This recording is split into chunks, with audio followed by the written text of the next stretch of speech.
bat in the starting lineup after he hit his first collegiate run over the weekend.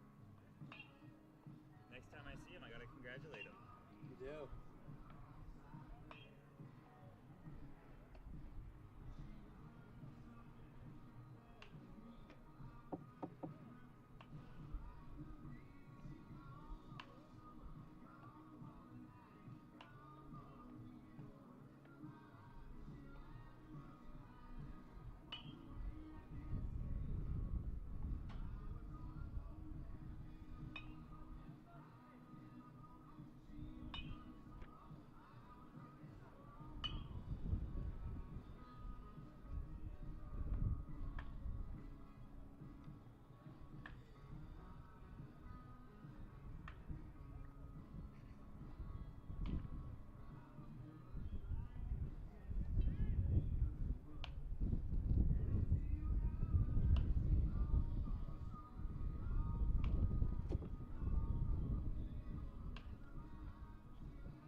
We say hello from Freeman Field on this beautiful Tuesday afternoon for yet another Cortland matchup, but this time on the diamond. It's the Bombers, it's the Red Dragons, and it's a big heavyweight bout here in Central New York. Alongside Anthony Labonte, Cam Manna with you will be your eyes and ears on Bomber sports, and the Bombers hand the ball to the freshman at 6'6", Ethan Murley, who, Anthony, has been fantastic for the Bombers, and Val hands him the ball against maybe the top offense in Central New York. Oh, absolutely. He's been absolutely electric. He's got a 2.93 RA, 1.37 whip.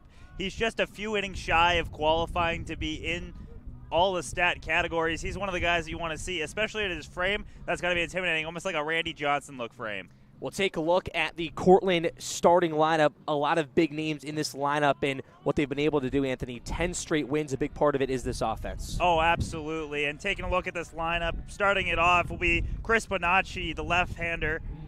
Then after that will be Talon Elkins, Mark Stockhausen, Nolan Smith, Luke Shartner, Zachary Kringdon, J.J. DeLauder, Dylan Tierney, and Danny Jackson lining out the Red Dragons.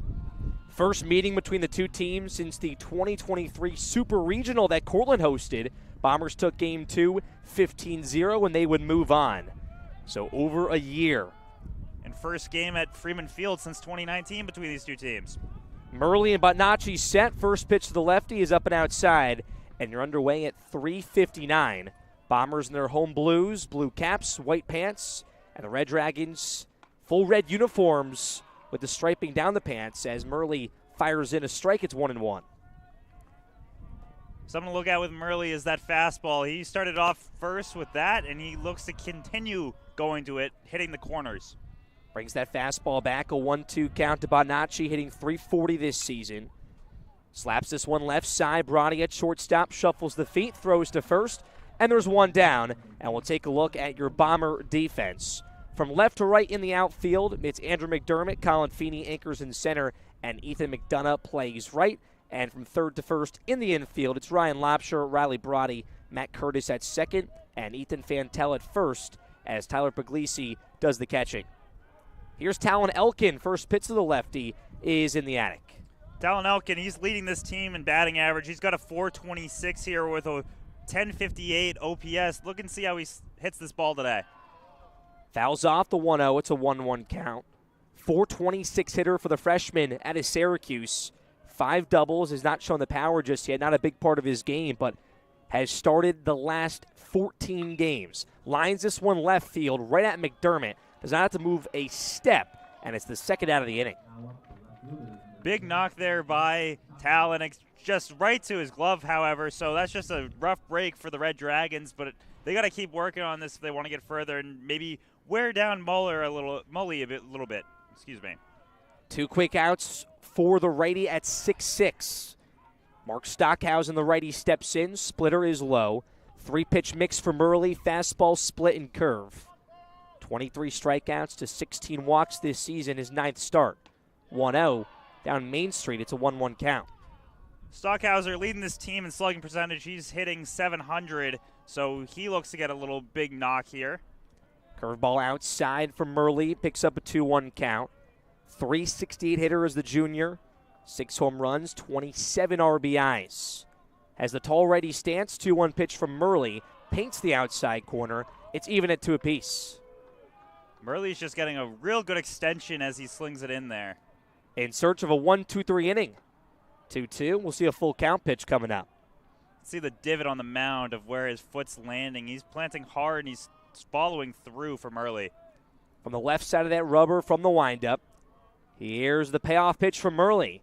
And that splitter is low and inside. Long AB, Stockhausen walks, runner on, and here's the cleanup man in Nolan Smith. Team leader in walks, and this is what Cortland does extremely well, keeping rallies alive and so much depth 1 through 9. Something that's been a problem for Ithaca has been the runs. They've allowed so many runs that their top 2 pitchers in terms of qualifying both have ERAs above 5, so that's something that the Bombers are going to have to look at. Here's the tall lefty Nolan Smith from the back of the box. First pitch chops right side. Curtis there, glove grab, ends the inning. So no hits, no runs for the Red Dragons, 1 base runner, and we head to bottom 1 from Freeman Field. Your first looks at the Bombers lineup coming up on Bomber Sports.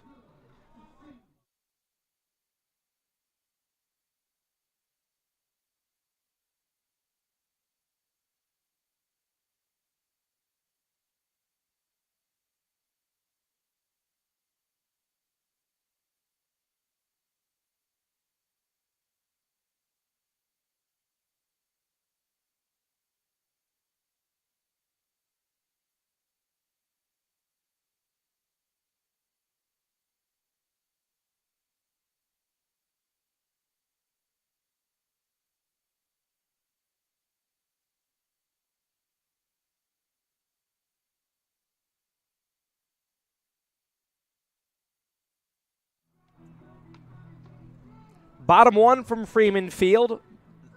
No score in that top half of the first inning for the freshman Ethan Murley. Now Nick Jessen, the lefty, takes the rubber in his senior season. And this Bomber lineup that he'll face has come together very well of late. 6-1 in their last 7, Anthony, and what they've brought to the table is some loud performances, and they've helped out that pitching staff that we have mentioned has struggled of late. Yes, they had a lot of trouble with the runs recently, especially that game against Rochester we saw over the weekend where it went into 10 innings, but it was a 17-run game there. The Bombers did squeak out the victory. It's something where they need to start hitting hard and they need to start hitting early, and that's what's been happening so far, and that's why the Bombers have a winning record at 19-11.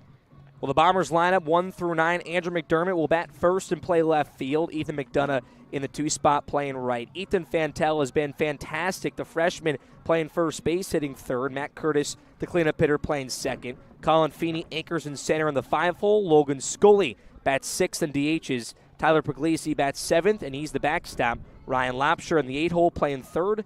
And Riley Brody bats 9th and plays shortstop. We'll talk about Ethan Fantel when he hits the plate, but the standout lefty freshman had a long ball last weekend against Rochester in a big series and has come up big as one of the top 10 hitters over the last week in Division III baseball. Yeah, he was on that list with a couple of great names as well, including guys out in Worcester. That's something that we got to see Ethan Fantel continue the momentum as you enter into a Cortland matchup with a team who is the best team out of the SUNYAC and is probably looking at a run at the national championship. Lefty on lefty to start. Nick Jessen at 6'3". Andrew McDermott steps in. And a first pitch fastball, a called strike. Nick Jessen, 2024 All-SUNYAC. Played 2 years at UAlbany. His first year in a Cortland uniform last year is 0-1. McDermott grounds it up the middle. A leadoff single for McDermott. Came in hitting .375. Bombers top bat. Also a Division I transfer, so the two of them facing off. McDermott wins the battle, and the Bombers a leadoff man. That's something that they need to start out early, and we were just saying it. They started out with it, just a shot right up the middle, and that's how you get a man on, and that's how you get ready to maybe put some runs on the board early on. McDonough also very dangerous. Tall righty bat, back of the box. From the stretch is Jessen, left side of the rubber. 2-step lead for McDermott. First pitch, off speed at the knees, a called strike. McDonough hitting .378. 5 bombs, 17 RBIs. Starting his 23rd game of this season, has battled injury towards the top of this order. Jessen's 0-1. McDonough, check swing, ball past the catcher, and Crindon throws it down. It's into the outfield. McDermott steps on second. He's into third base on an E2. So the Bombers, their first run 90 feet away, and McDonough a chance to drive in McDermott. That's something that you learn about in Little League, is maybe an opportunity where you hold on to the ball there if you're the catcher. However, I do understand why he looked to throw it, but just was no one there and threw it in the outfield, and that's how McDermott gets to third. This first score is just 90 feet away. And Jessen from the windup. McDonough widens the stance on an 0-2 count. Pitch, off speed, called strike 3 on the outer half. First punch out for the lefty, Jessen. McDonough goes down. First out of bottom one. Really good pitch there from Jessen and can change his arm slot at times. Experienced pitcher. 50 innings at Division I Albany, and so far a 4-2 record on his senior season. Here's the freshman lefty Ethan Fantel. Sees a first pitch fastball low and outside. We just mentioned Fantel. Big week that he had. Against Rochester, 6 for 13, 6 ribbies, and a home run in game 1. 1-0 from Jessen, up and outside. It's 2-0. I think something that's not mentioned as much about Fantel is just how good of an eye he has. He has 15 walks on the season, and right now with a 2-0 count, he knows what to do. 2-0, takes sign, called strike. He has started the last 12 games and was a monster at South Brunswick High School in New Jersey. Senior All-Star, All-County first team. Jessen from the stretch, 2-1. Fantel bloops it left field. It will drop down for a single. McDermott scores, and the Bombers an early 1-0 lead. Fantel's 19th RBI of his freshman season, and the Bombers open early here in Cortland. So Fantel keeps the momentum going off of his week into this one, And when you're facing off against your rival, that's something you want. Getting that line shot down, and all of a sudden, Bombers have a chance to maybe take an even wider lead. 1-0 here with a man on first.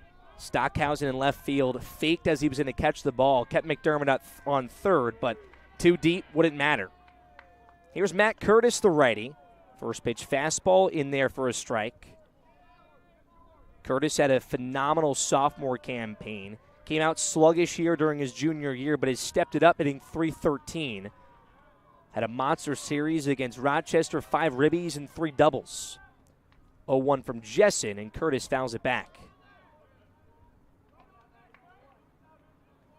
That wind blowing out here from Freeman Field. Just under 70 degrees at first pitch between Cortland and Ithaca. Cortland comes in, winners of 10 straight, 20 wins in the season. Bombers 6-1 in their last 7 with 19 wins. 0-2 slide step, well outside from Jessen. Curtis stays alive. Crittenden making sure that he doesn't have another error like he did earlier, so that's something that you see. Jessen just has to stay a little bit more focused on where he's placing those pitches. That slide step caused him to rush. 2-step lead for Fantel. Smith holds him on. A look from Jessen, 1-2 off speed, grounded out short, could be 2. Jackson flipped to second for 1, Elkin to first. It's a 6-4-3 double play to work Jessen out of the jam. Well, the Bombers 2 hits, 1 run on the Ethan Fantel RBI single, and after 1, it's Bombers 1, Cortland 0 here on Bomber Sports.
(1-0) Bombers after 1 from Freeman Field.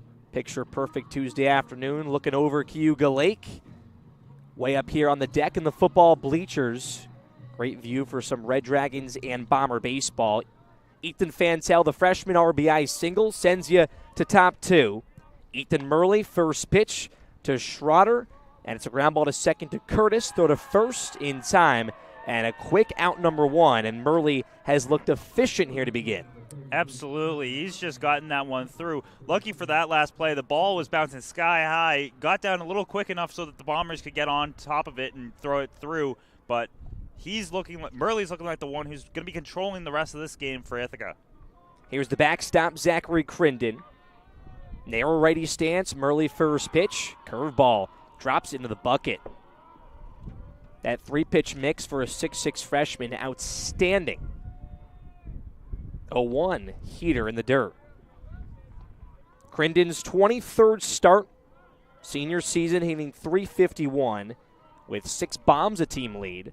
1-1 comes in, back to the off speed, that time the splitter. It's a 1-2 count.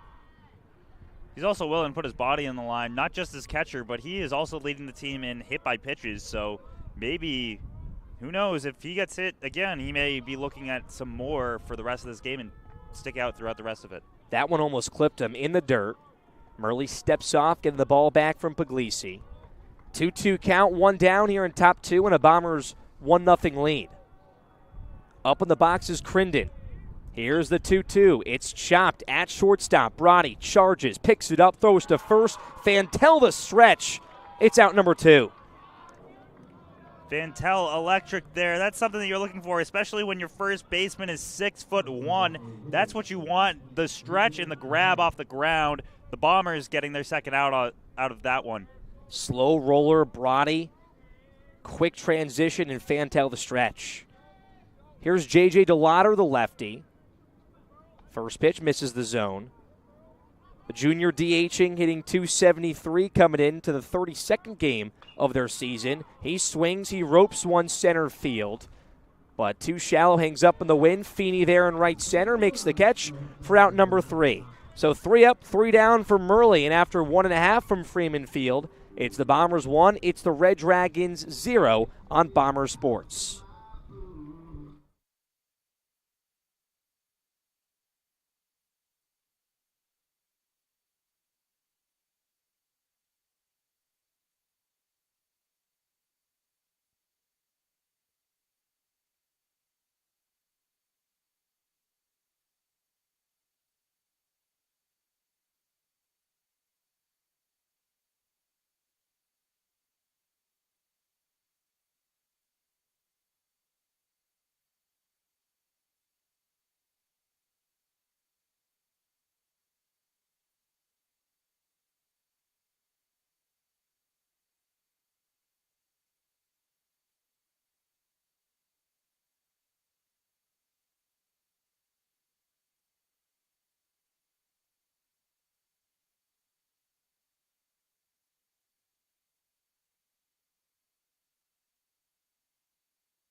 A 1-2-3 top half of the second for Ethan Murley brings you to the bottom half here from Freeman Field.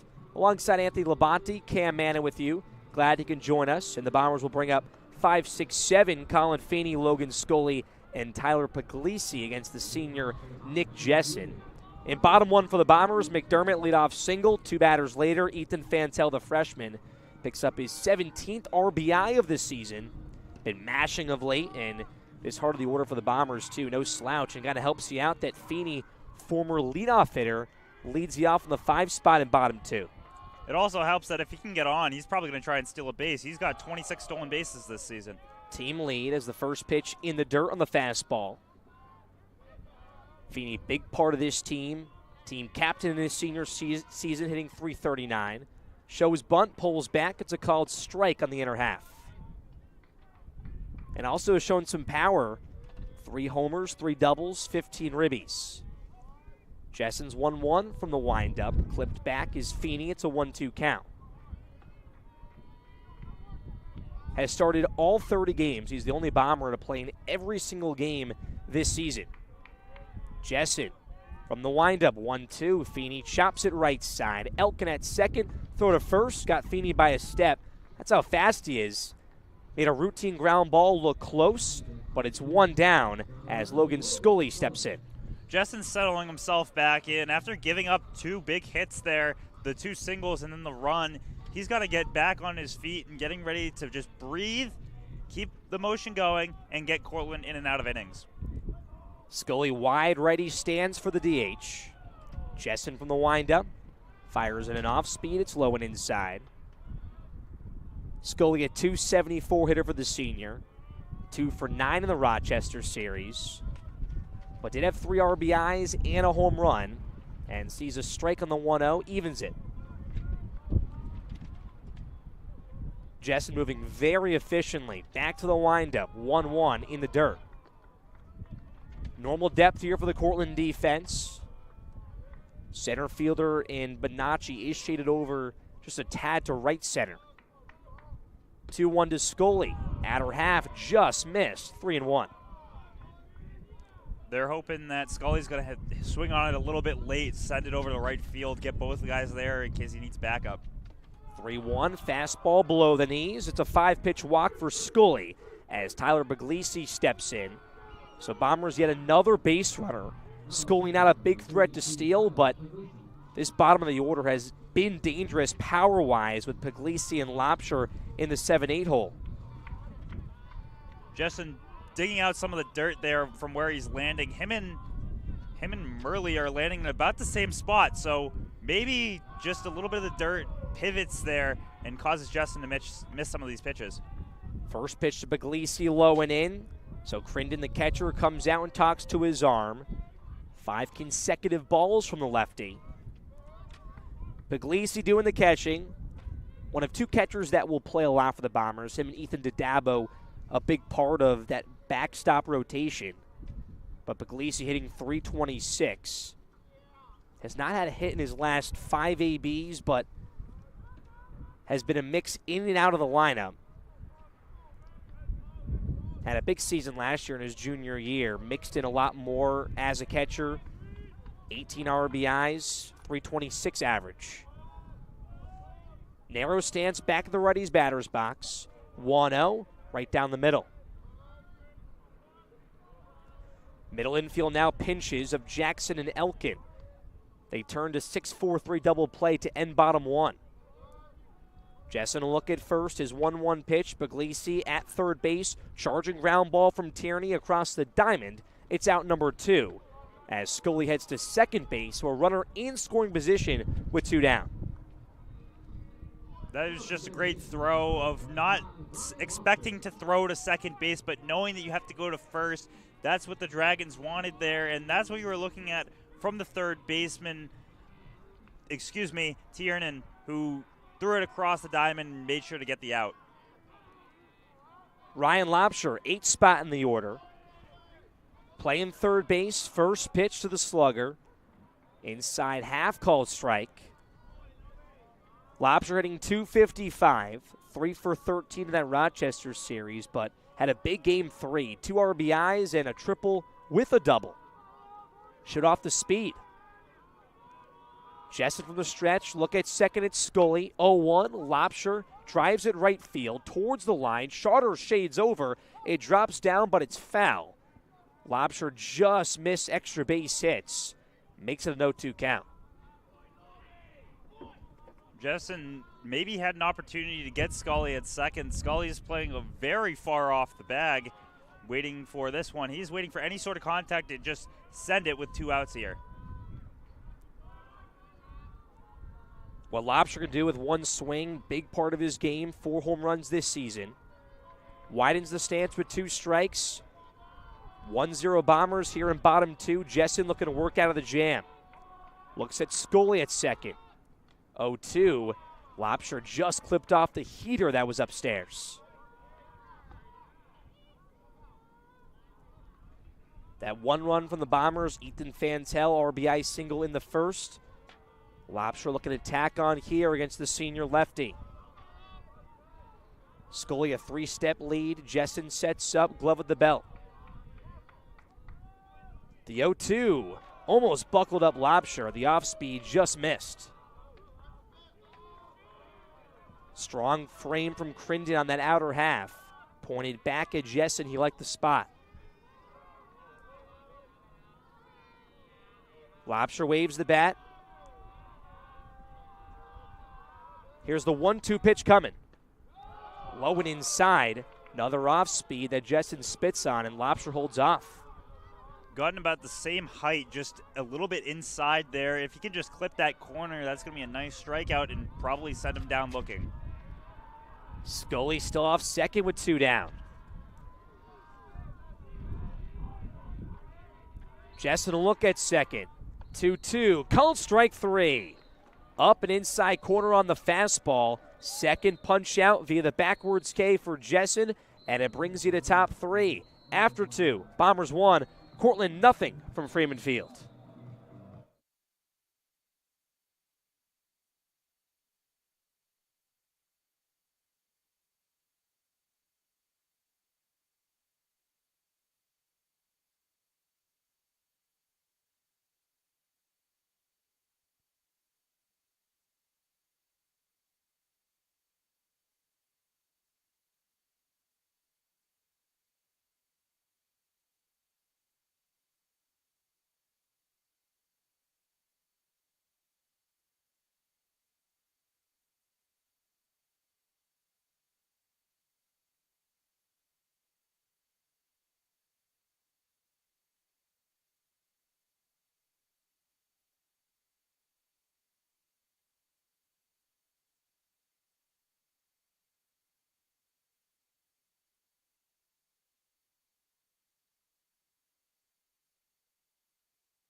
Third inning from Freeman Field between the Bombers and the Red Dragons for the first time since 2023. Ithaca 1-0 lead, but Ethan Murley, though, a quick 2 innings. Coach Valicente pulls the leash, and Danny Drodos, the 6'3 lefty sophomore, will take the rubber here, looking for a long relief appearance, but has done it in a lot of different ways for the Bombers, used as a starter, 20 1/3 innings this season, and coming off 4 2/3 against Skidmore 2 weeks back. He'll face 8-9-1 and a first pitch strike to Dylan Tierney. It's interesting that they pulled Murley so early. I get that you want to get a reliever in there, but Murley was hacking them down each inning, so who knows? Maybe Valicente seeing something that we're not. Tierney swings through the second pitch. It's an 0-2 count to the third baseman. Drodos from the windup. Pitch low and outside on the off speed. Has that 3/4 delivery at times. 1-2. Driven from Tierney, right field towards the line. McDonough back. Can't make the catch, running into the wall. Picks it up, and Tierney standing into second base with a leadoff double. And the first hit of the afternoon for Cortland. That's been a problem for Drodos all season. That's his 7th double that he's allowed. And first batter, already getting a man in scoring position. It's looking good if you're a Red Dragons fan. Drodos a 6.64 ERA.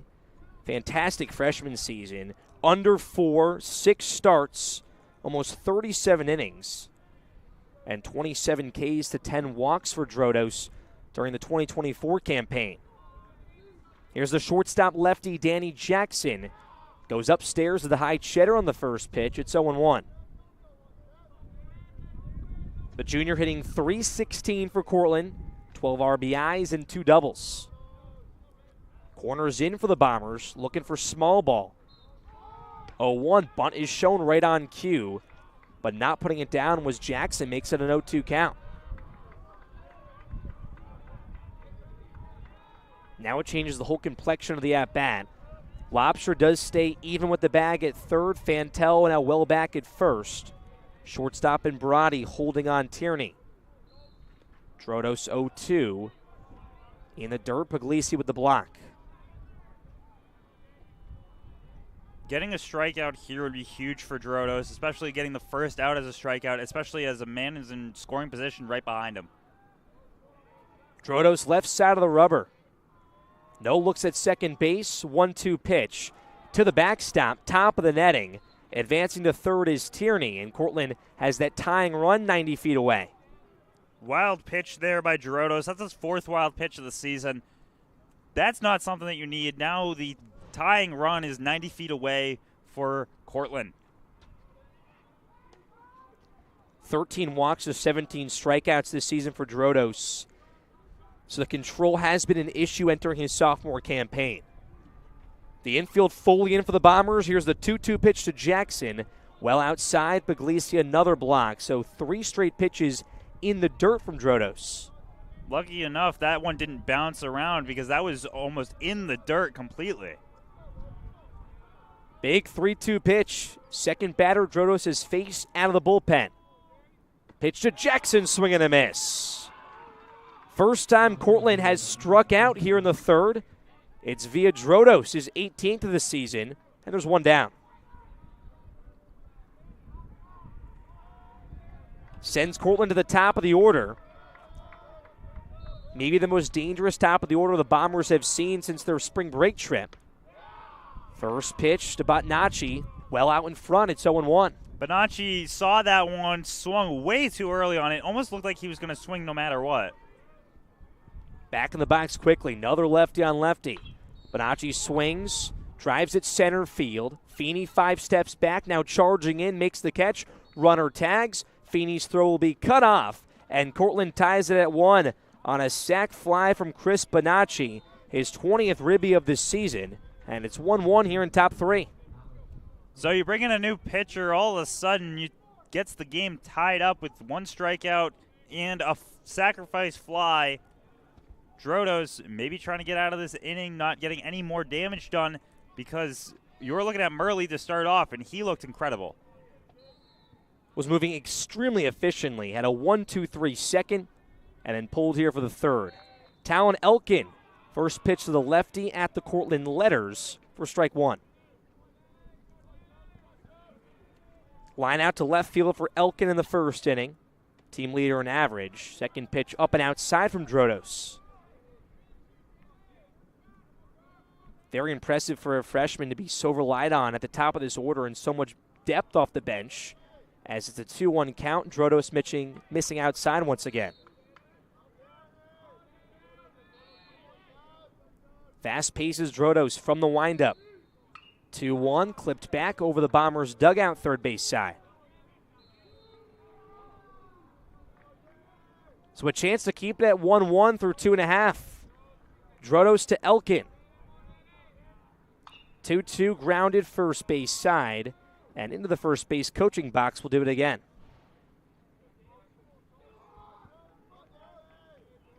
The Bombers will have 9-1-2 due up in bottom three. Brody, McDermott, and McDonough. Another foul ball on a 2-2 pitch. Elkin not going away. Looking like he was golfing a little bit. Hit that off the top of the bat while his bat was closer to the ground than it was to the center. Widens the stance. Back to a 2-2 count. Drodos pitch. Line center field. It's a single. So Cortland keeps the inning alive. Elkin yet another hit on his freshman season. Now the heart of this order keeps going for Cortland. Mark Stockhausen will now step in. Like we said earlier, Stockhausen's a slugger, so he is looking to get that man home, especially where Drodos has already been hit a few times this inning. Just have to see how it goes. Stockhausen walked in the first. Long at bat, worked at 3-2, won the battle. Drodos' first pitch at the knees, a called strike. But Stockhausen, 27 RBIs to Anthony's point, also 6 home runs. 0-1, clubs it center field. Feeney back towards the warning track. He'll settle under it at the warning track and make the catch. 400 in center, that one about 390, and it ends the top of the third inning. But Cortland gets one on the Chris Bonacci sac fly, and after 2.5, it's Bombers 1, Red Dragons 1 from Freeman Fields.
Cortland gets one back in top three. We head to bottom three from Freeman Field. Bombers had a new pitcher in Danny Drodos. Now the lefty, Zach Zarilli, takes the mound here for Cortland, facing 9-1-2, but ends the afternoon for the left-hander, Nick Jessen.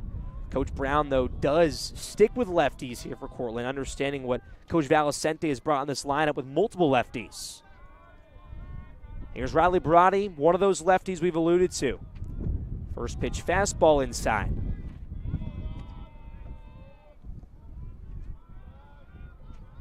Zarilli this season, a 4 ERA, makes his 6th appearance out of the pen.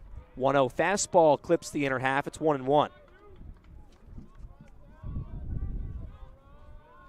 The wind's picking up here, and it's blowing inward, So we could see any sort of hit come right back towards the right foul line. Yeah, I think maybe that hit that Cortland had to finish off top 3, home run on a different day. That pitch missed. Now a 2-1 pitch coming up here from Zerilli to Brody. Brody, slow roller at second base, backhanded from Elkin. Throw is wide. Smith came off the bag. Brody beat it out. So the Bombers a leadoff base runner for the second time this afternoon. They'll give Brody a hit. It's the Bombers' third. Seemed like Brody either way beating that one out. Very tough throw from Elkin and the speed from Brody. And here's Andrew McDermott. Third baseman in Tierney comes well in. Middle infield pinches. Another lefty on lefty. Pick over, they got Brody. Brody in a rundown. Throw to shortstop in Jackson. Runs back to first. Brody looked for the shake, but nothing there. And Jackson tags him out. So Brody caught stealing for a quick out, number 1, and changes the whole complexion of the inning. Brody, 25% on stolen bases now, 1 for 4. That was somewhere where you could see that Zerilli was going to throw back to first. I don't understand why he decided that's the moment that he's going to start taking off. So no balls, no strikes. First one to Andrew McDermott is in the dirt. Leadoff single in the first, came around and scored on Ethan Fantel's RBI single. Got to third via an E2 from the catcher Zachary Crinden on a wild throw. 1-0 off speed, hangs well upstairs. So both teams with a Tuesday matchup after long weekends, heading for some bullpen games. 2-0. McDermott loops it well out of play, left field line. For both of these teams, these are just out-of-conference games, so there's nothing that they need to worry about specifically. Ithaca will still be leading the Liberty League after this one, and Cortland will still be in second place with the SUNYAC. So bullpen game is probably what you're looking at for both teams. 2-1, well to the backstop. The Bombers 19-11, 12-4 in conference play, 8-4 in their division. But a chance to host the crossover series and the championship series. Bombers looking to four-peat as conference champs. 3-1, McDermott pops it up high in the infield. Third base side, Tierney's there, backpedals into left, makes the catch for out number 2. But the Bombers wanting to be the second team with the third time in conference history to four-peat. RPI has done it twice. But would be great for these seniors, too. Every year they win a championship. Yeah, something as well that you'd have to look at is that RPI is just such a good hitting team. They are one of those teams that you're probably going to be looking at the finals that are going to be the biggest challenge for Ithaca, stopping them from the four-peat. Here's Ethan McDonough, Zerilli's first pitch, right down the middle. 6-1 of the last 7 are the Bombers. They beat RPI, Skidmore, and Rochester in 3-game sets. Zerilli sets up from the stretch, 0-1, low and inside. But Rochester picks second in the West, RPI third in the East, and Skidmore second place in that division. So Bombers 3 tough tests, won all 3-game sets. As McDonough sees another pitch, it's 2-1.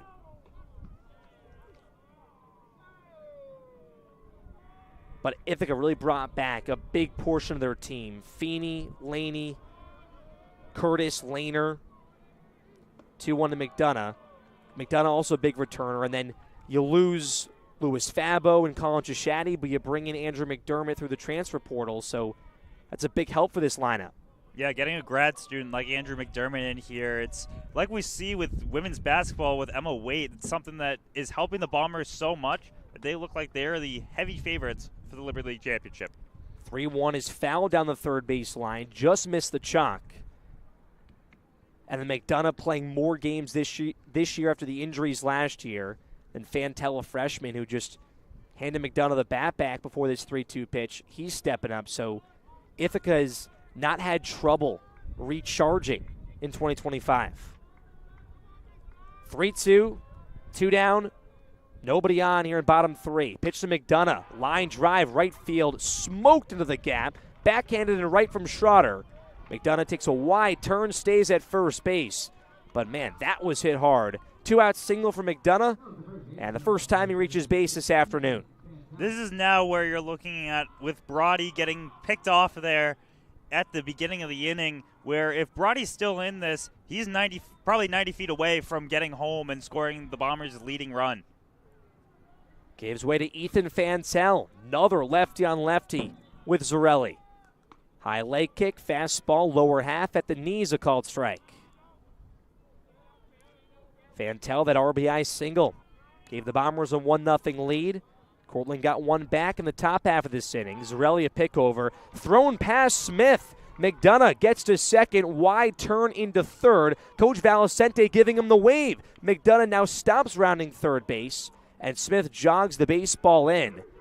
McDonough looked dead to rights between first and second. Would be the second time this inning a Bomber base runner was picked off, but Zarelli, errant throw from Smith. Cortland's second error, and the Bombers a chance to convert. But first, manager Joe Brown comes out to talk to his lefty. Zarelli has one of those more odd ways of picking guys off. It's almost like he's throwing a pitch to the bag, and in that case, it threw off the first baseman as well, which you see the ball going into the out-of-play area. Brody was picked off as that leadoff base runner with a single. He got caught in a rundown. McDonough was going to get caught into a rundown, but well off the bag was the throw from Zarelli, and McDonough almost came home because there's so much space down the first base line for that bullpen wall. McDonough does hold up, and an 0-1 count here to Fantel, but if the Bombers score again, it's yet again because errant throws from both the catcher in Crinden and now Zarelli on the rubber. Sets up from the stretch. 0-1 pitch to Fantel. Well behind it. It's 0-2.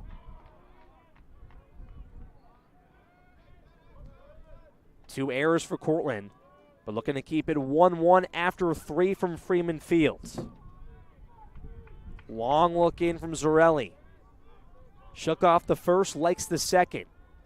0-2, up and out. It's a ball.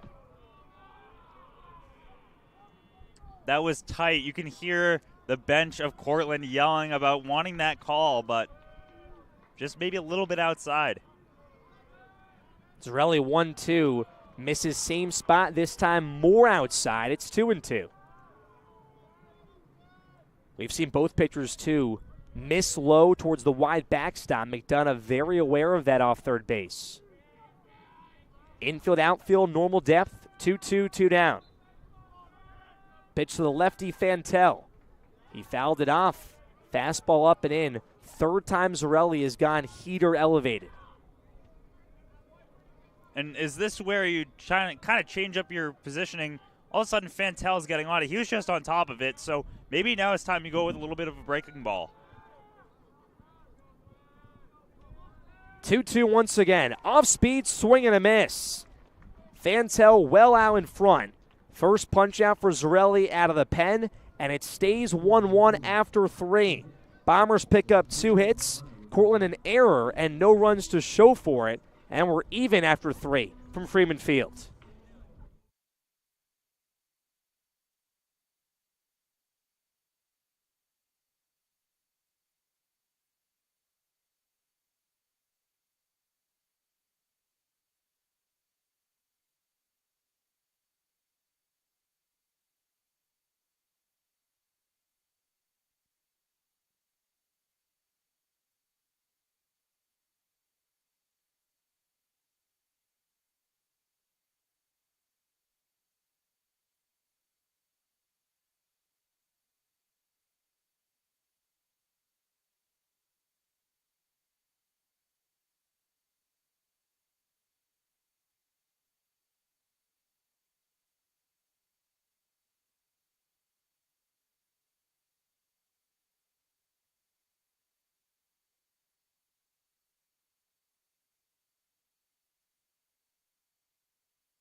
To the 4th from Freeman Field, the Bombers and the Red Dragons, some Cortica action And we're glad to have you with us on Bomber Sports alongside Anthony Labonte, Cam Manning with you.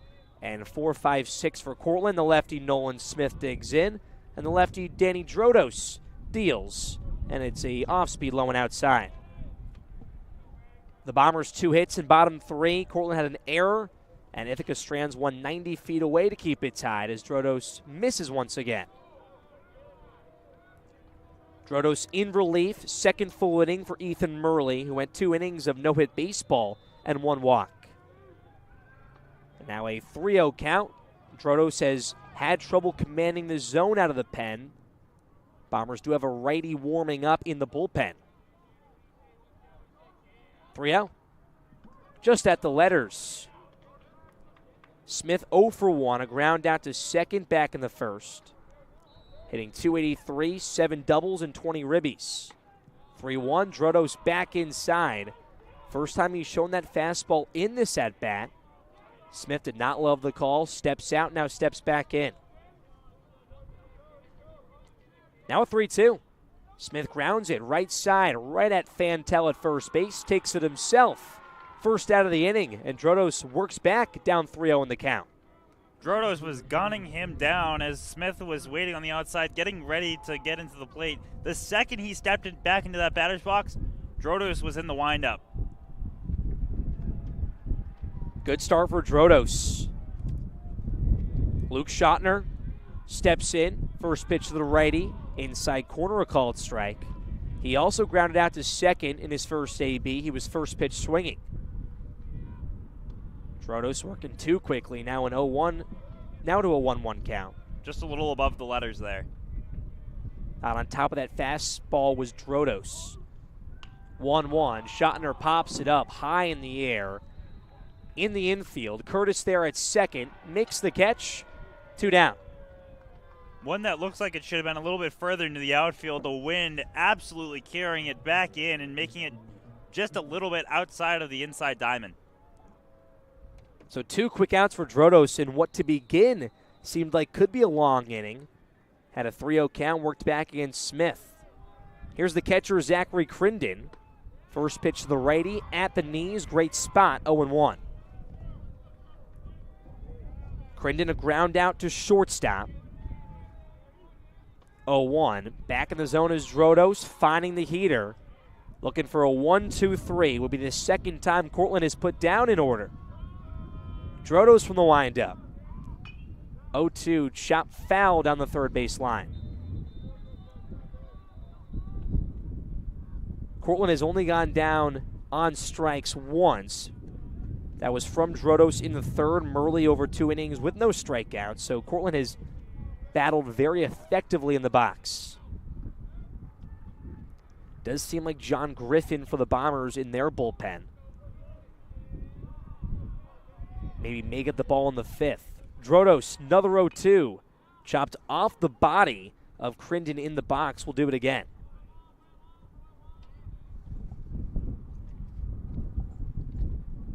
Well, for Drodos, you can see that Crenden's swinging, so that might mean that you throw something a little outside, maybe get him to chase a little bit and see if you can get this K to get out of the inning. Chase on that pitch, but timed up the fastball to stay alive. Another 0-2. Out in front, chopper up the middle, Brody at shortstop, him and Curtis, miscommunication. Ball rolls into center field. Brody may have had a chance, but almost ran into Curtis and gives Cortland a 2-out base runner. They're going to rule it Cortland's 3rd hit of the afternoon, not off the glove of either Brody or Curtis, but neither of them having a chance on it. They short-armed it because they almost ran into each other. Here's J.J. Delato, the lefty. First pitch, foul tip in the glove, 0-1. Delato a fly out to center field in the second. 0-1 to the lefty, off speed at the belt, and it's 0-2. So Drodos finally end the inning. Back-to-back batters and an 0-2 count. Looks at first. The pitch grounded, right side. Curtis shuffles, throws to first, and he ends the top of the 4th. So 1 hit, no runs for Cortland, and after 3.5 from Freeman Field, the Bombers and the Red Dragons knotted at 1.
Home half of the fourth from Freeman Field. Bombers and Red Dragons still knotted at 1 apiece, and Cortland back to the bullpen with the senior Dylan Beers. First righty the Bombers will see. Beers comes in at 2.63 ERA, 2-0. Sixth overall appearance in just under 14 innings. And his first pitch to Matt Curtis, slowing outside, 1-0. The senior captain looking to keep this one knotted at 1 through the end of this inning, especially as you hit the heart of this Bomber lineup. Four-hitter is Curtis, ahead 2-0 on a fastball in the dirt. Curtis grounded into a 6-4-3 double play to end the first when the Bombers got their only run. From the windup is Beers, middle of the rubber. Fires in, inside half heater, 2-1.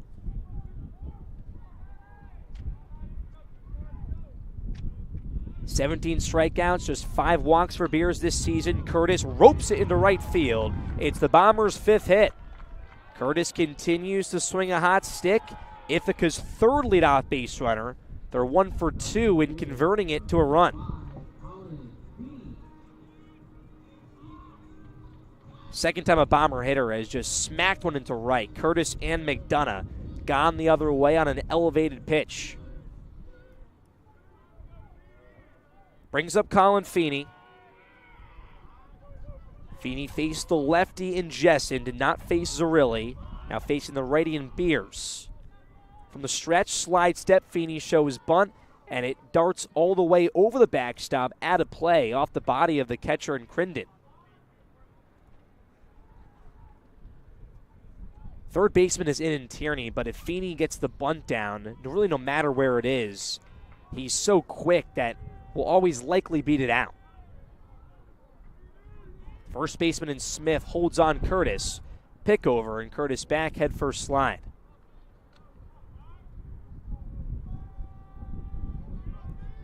Coach Valicente gives multiple signals down the third base line. Curtis a 2-step lead, now 3 off first.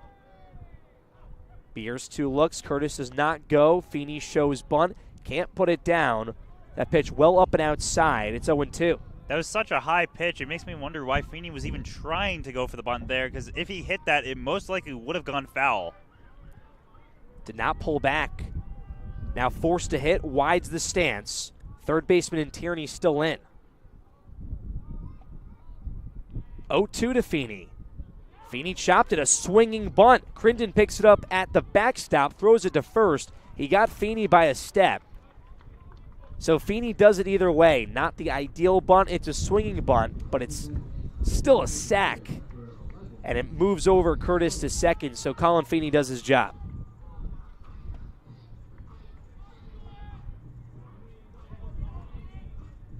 Logan Scully, the RBI chance is his. Had a long AB that resulted in a walk back in the second. First pitch from Beers, off speed to Scully at the belt. It's 0-1.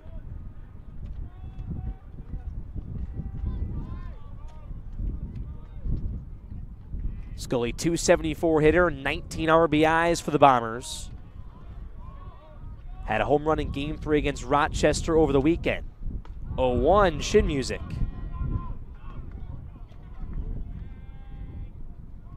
Big chance for the Bombers to get that lead back. Both teams holding on by a thread, dipping into their bullpen. Bombers will likely bring in John Griffin when the top of the 5th comes. 1-1 to Scully, fastball in there, 1-2. Scully made the movement like he was looking that he was going to swing. However, bat never left his shoulders, so nothing you can do there. 1-2, 1 down. Tied at 1 here in bottom 4. Matt Curtis off second, Scully in the box. Pitch outside, Scully holds off.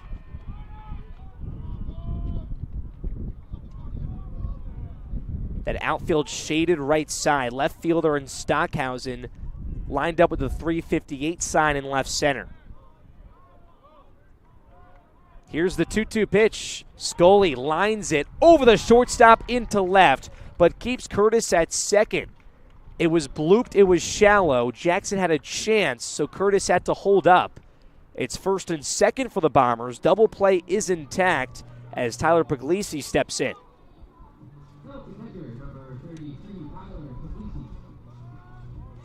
Very awkward situation there for the Bombers and Curtis. Smart hold from Curtis, but it dropped and just died in the outfield grass, so nowhere for him to go as Jackson was right there to pick it up at shortstop. Puglisi, the backstop, steps in. First pitch to the righty. Fastball in there, no doubt about it. Ground out to third. Slow roller from Puglisi in his first at-bat in the second. Stands tall, back of the box. Front foot at middle of home plate. 0-1 fastball, outer half, it's 0-2. Beers working very efficiently, but also has slowed things down on the rubber. Has shown no specific tendency, which has thrown off the Bombers' hitters. First and second, one down. Bombers want the lead. 0-2. Fastball off the mark. Good chase pitch. Puglisi holds off.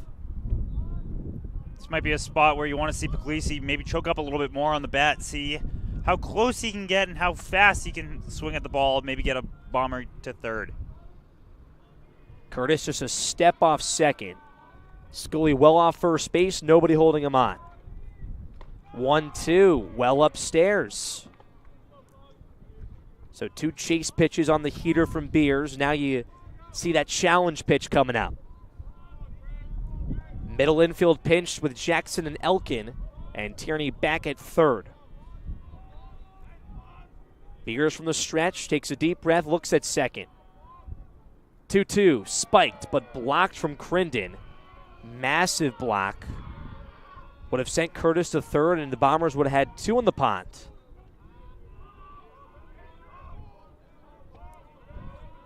Riley Brody and Ryan Lobsher due up. Lobsher does wait on deck. Beers long look in. 3-2, 1 down, 2 runners on. Puglisi swings through it. Big 3-2 challenge pitch. First strikeout for Beers out of the pen, and there's 2 down here in bottom 4.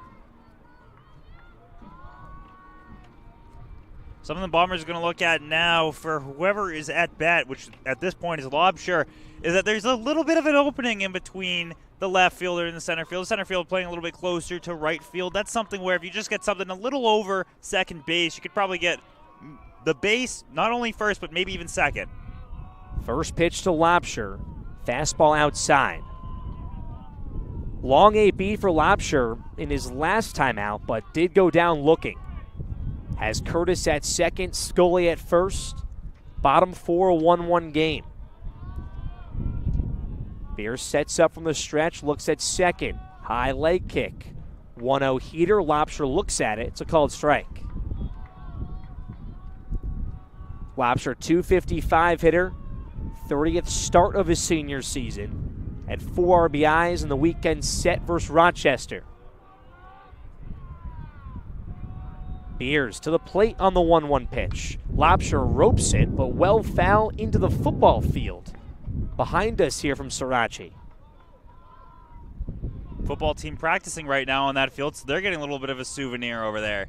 They were in water break, and there actually is linemen there where that ball was lined.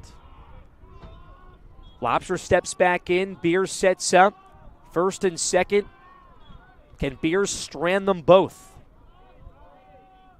1-2 pitch at the knees, just missed. Beers almost walked off the mound. Cortland dugout wants that one back.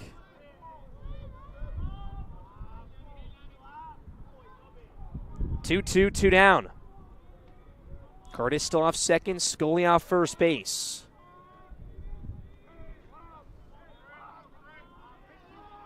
RBI chance for Lobsher. Looks at it, it's a full count.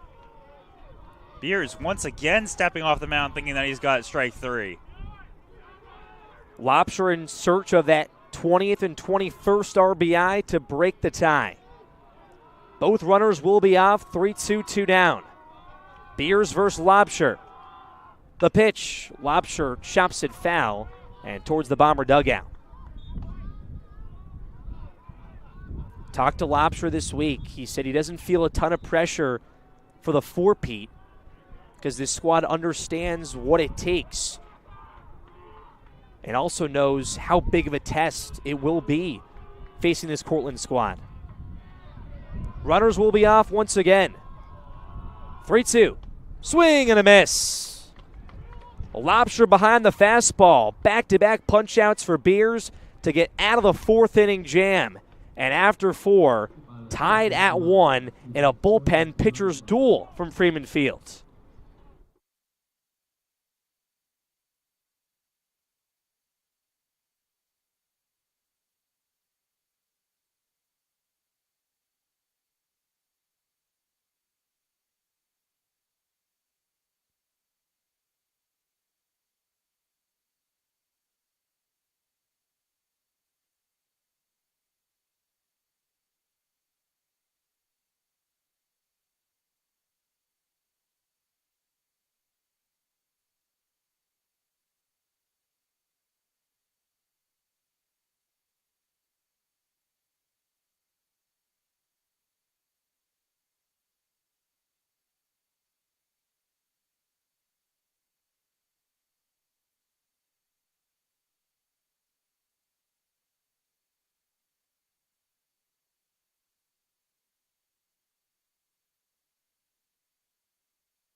We head to the top of the 5th from Freeman Field. What a big first and second situation it was for the Bombers, but Beers gets out of it. Back-to-back strikeouts, puts down Lobster to bring it to the 5th. And Ithaca, their 3rd different arm. John Griffin, the graduate student, out of the bullpen, faces 8-9-1, Dylan Tierney, Danny Jackson, and Chris Bonacci. Griffin's 11th appearance out of the pen. He has a 7.2 ERA, so let's see how this one works. First pitch to Tierney, up and in, a called strike. Griffin was a reliable reliever last season for the Bombers. 2.89 ERA, 5-0 in 17 appearances, as the 0-1 flown out to the bullpen in right field and foul. And looking to turn it on when it matters. The Bombers last season did not play their best baseball until this time in April and then went on a 12-game win streak into the postseason. A lot of bullpen guys heated up like Griffin. His 0-2, outer half. Did he go? They checked down. Yes, he did. So Griffin, punch out on 3 pitches out of the pen. Bombers do boot the throw around, but there's 1 down. Took a second for the umpire at first base to decide whether he swung or not, so very close call there to determine the punch out for Griffin. 3 pitches for Griffin, commanded the fastball. Puts down Tierney. Tierney did have a double in the 3rd. Now here's Danny Jackson.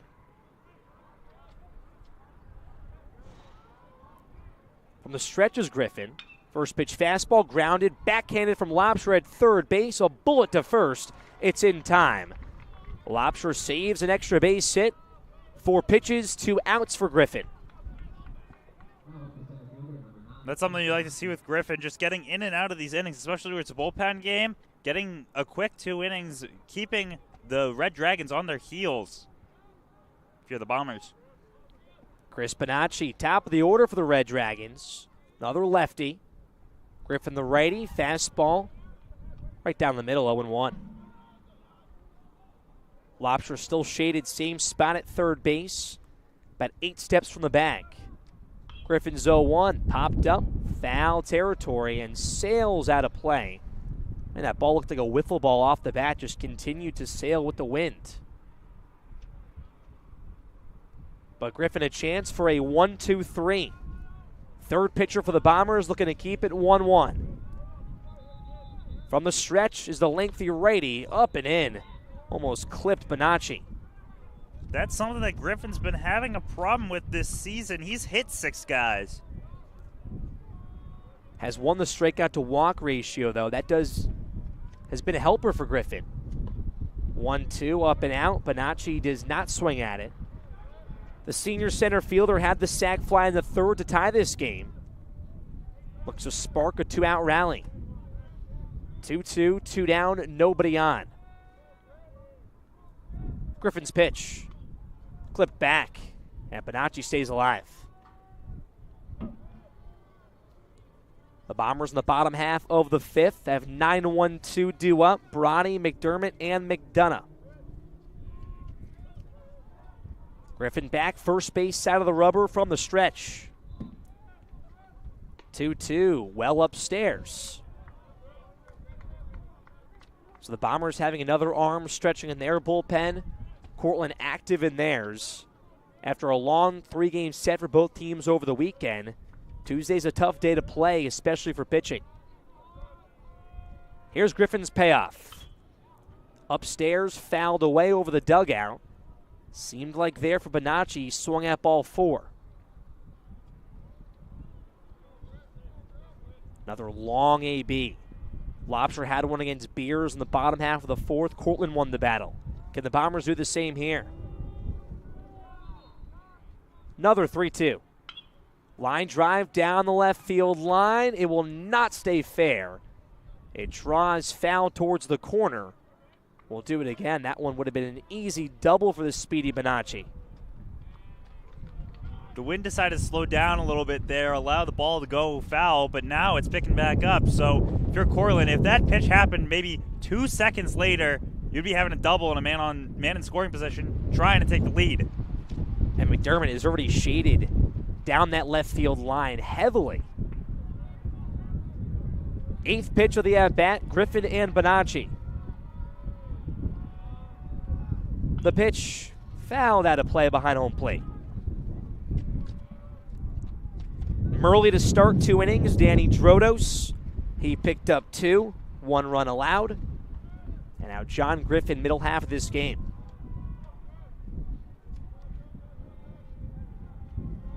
Here's another payoff pitch, 9th pitch of the AB, and it's ball 4 to the backstop. So Bonacci wins the battle, first time he reaches base. And maybe a 2-out rally brewing here for the Red Dragons as Talon Elkin, he'll come to the box.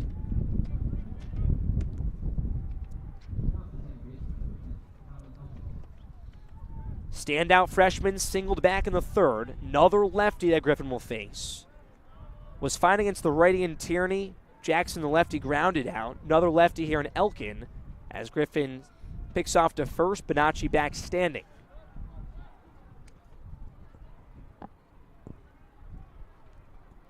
Lobster still in at third base. Middle infield pinches. Griffin's first pitch. Fastball down Broadway.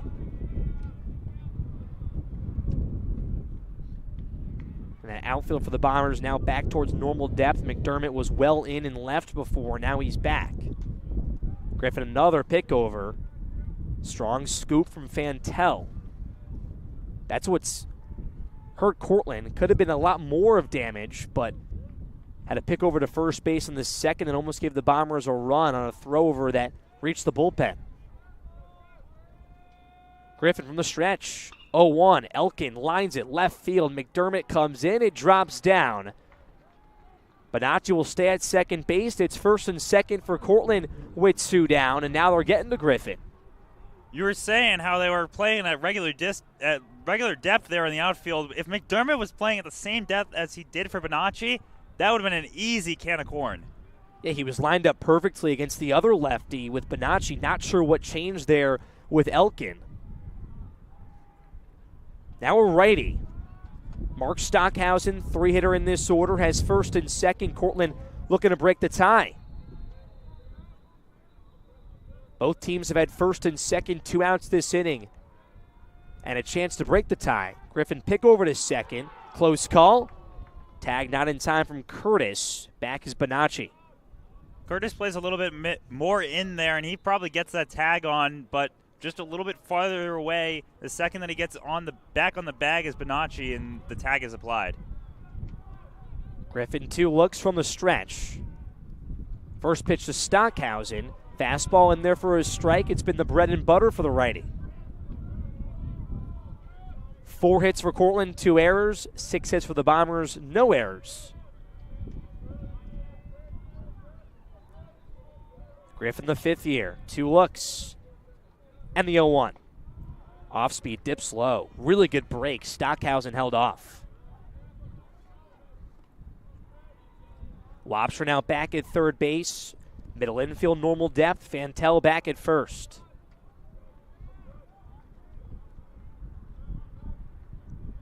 Here's the 1-1. Up and out. 2-1 count.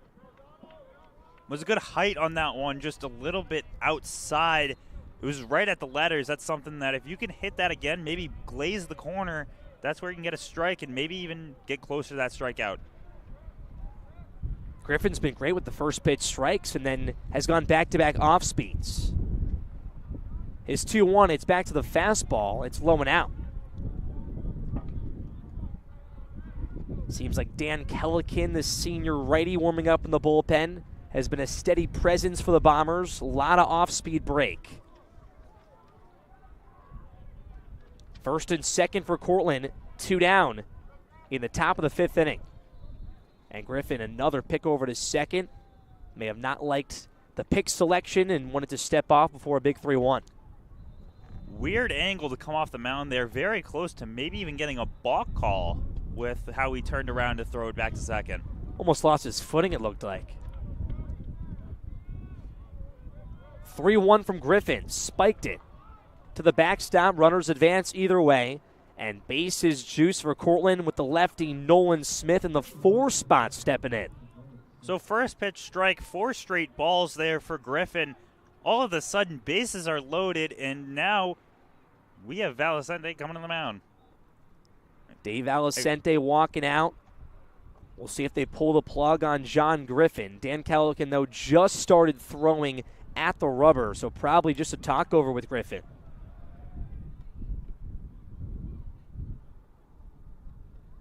But the inning started in a very big way for Griffin. Strikeout to Tierney on 3 pitches. First pitch ground out to Jackson. So 4 pitches, 2 outs. Now 3 consecutive on, 2 via the walk, and then a single jammed between those 2 walks. Home plate ump comes out to break up the meeting between Valicente and Griffin as Kellican just threw his 6th pitch. So he'll probably be ready to go any minute. Could be the last batter for Griffin. If he can't put down Smith, will be the last batter of the inning if he does put down Smith either way. Smith 0 for 2, ground out to second and first in his first 2 ABs. The sophomore, though, has been a run-driven machine, 20 RBIs this season. Wide stance for the lefty. First pitch from Griffin. Low and in, but Gleesy just keeps it in front.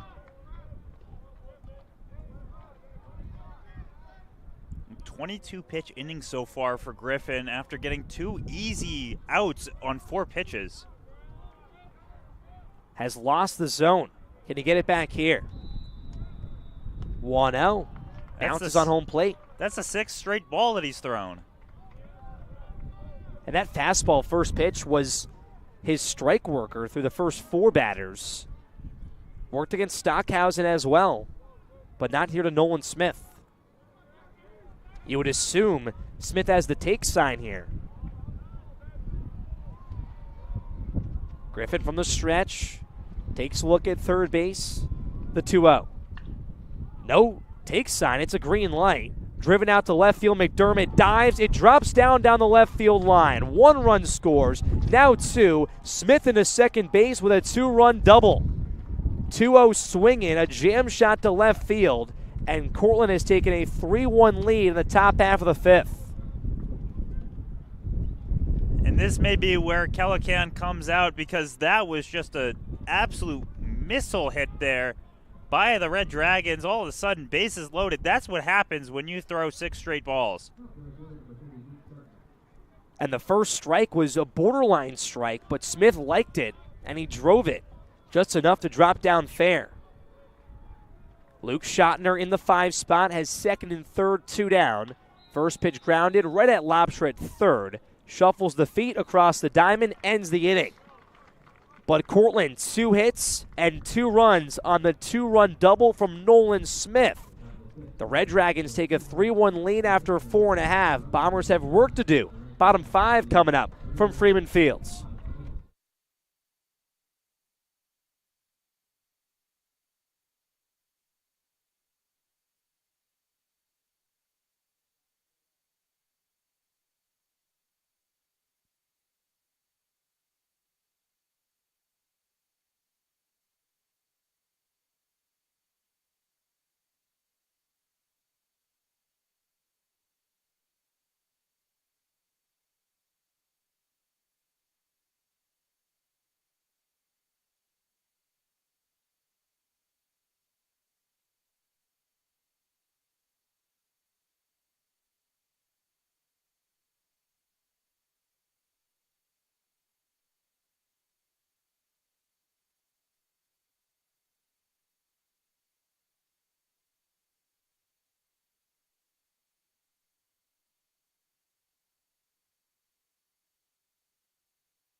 Back here at Freeman Field, after a 2-run top of the inning here in the 5th, Cortland takes the lead over Ithaca in an out-of-conference matchup, 3-1.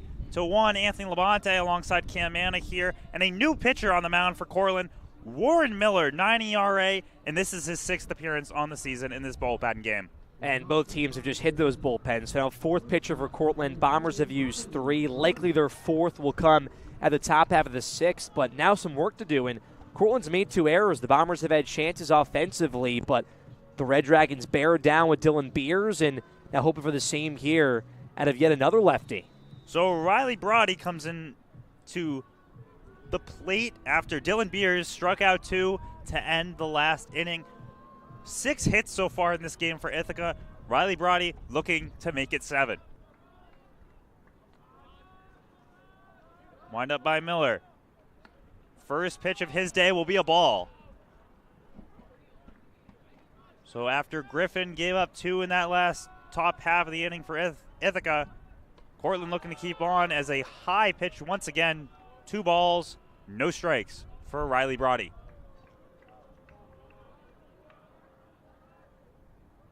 Miller puts the knee up and gets his first strike of the day. 2-1 count here as the infield sees the shortstop playing back more towards into the grass, and now we move a little bit forward. Brody swings right through that one for strike 2. Riley Brody so far in this game had a single in the 3rd inning, looking to make another hit on the day. Pitch is outside, looking at ball 3. Full count here for Miller on the first batter he's facing. Miller stares down Crington. Looks up to throw, flings it in, and Brody will foul that one off here. And will be big the Bombers to have another leadoff base runner. They've done it 3 times, but just 1 for 3 to convert to runs. Brody was a leadoff base runner before. Let's see if he can do it again. Another foul. Of course, that last time he was leadoff base runner, he got picked off at first.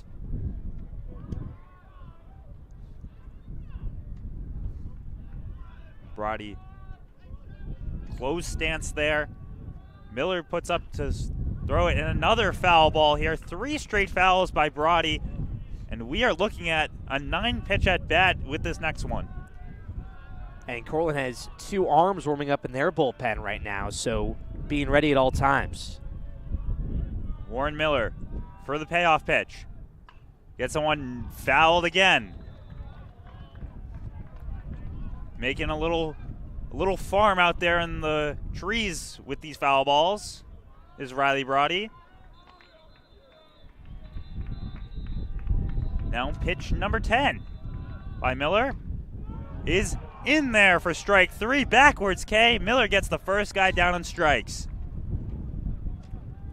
And now 3 consecutive hitters have gone down via strikeouts for the Bombers. 2 from Beers, now 1 from Miller.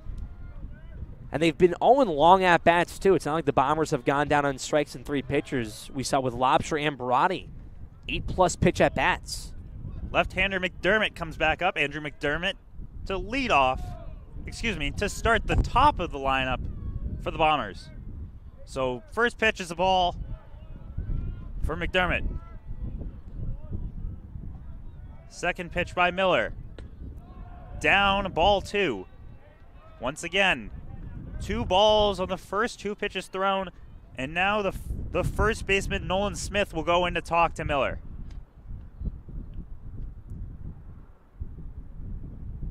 So after a super long at-bat against Riley Brody, Miller will be looking at a 2-0 count as McDermott flips over the lineup card.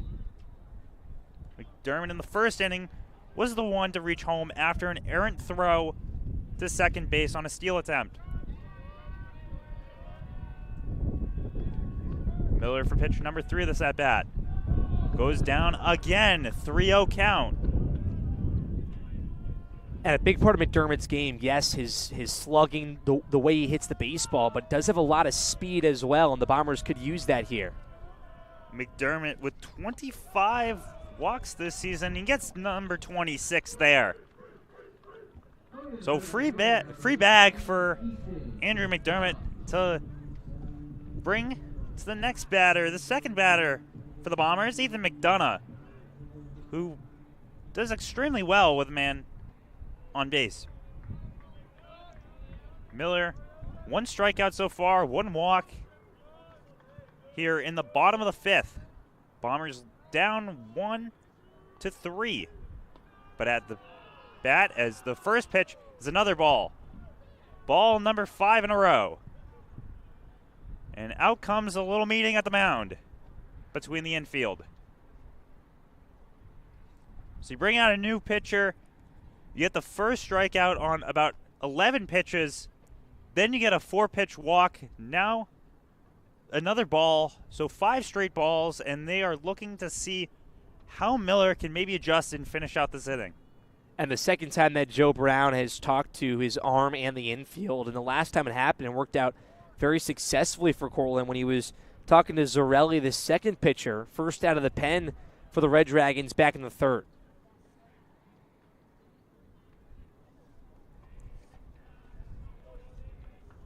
McDonough crossing the plate, putting his bat back, ready for the next pitch by Miller. Little lead by McDermott. Pitch is outside, ball 2 for Miller. So yet another ball there, make it 6 in a row. Looks over to first base. Slings it down. Will get his first strike in 7 pitches. As now it's a 2-1 count for Ethan McDonough. Sun setting a little bit. The shadows becoming a little bit longer here on top of Ithaca South Hill. Pitch is outside, 3-1 count. So Miller just unable to find the strike zone here.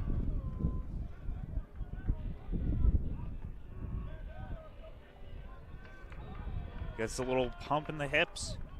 Looks over, Miller throws it down. Strike 2 called.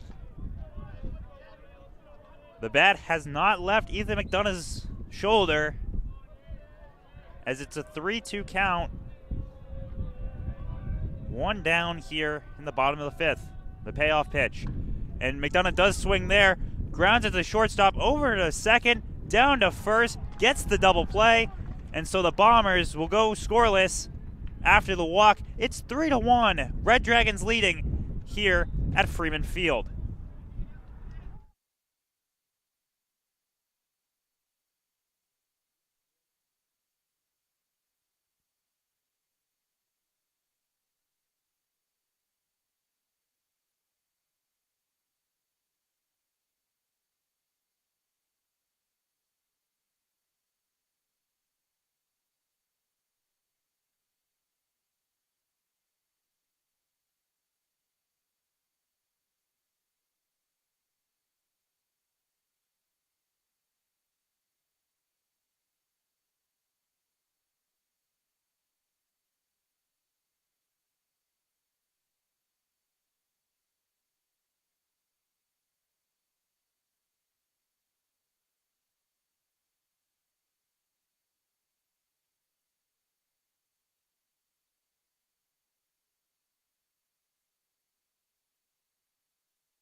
This.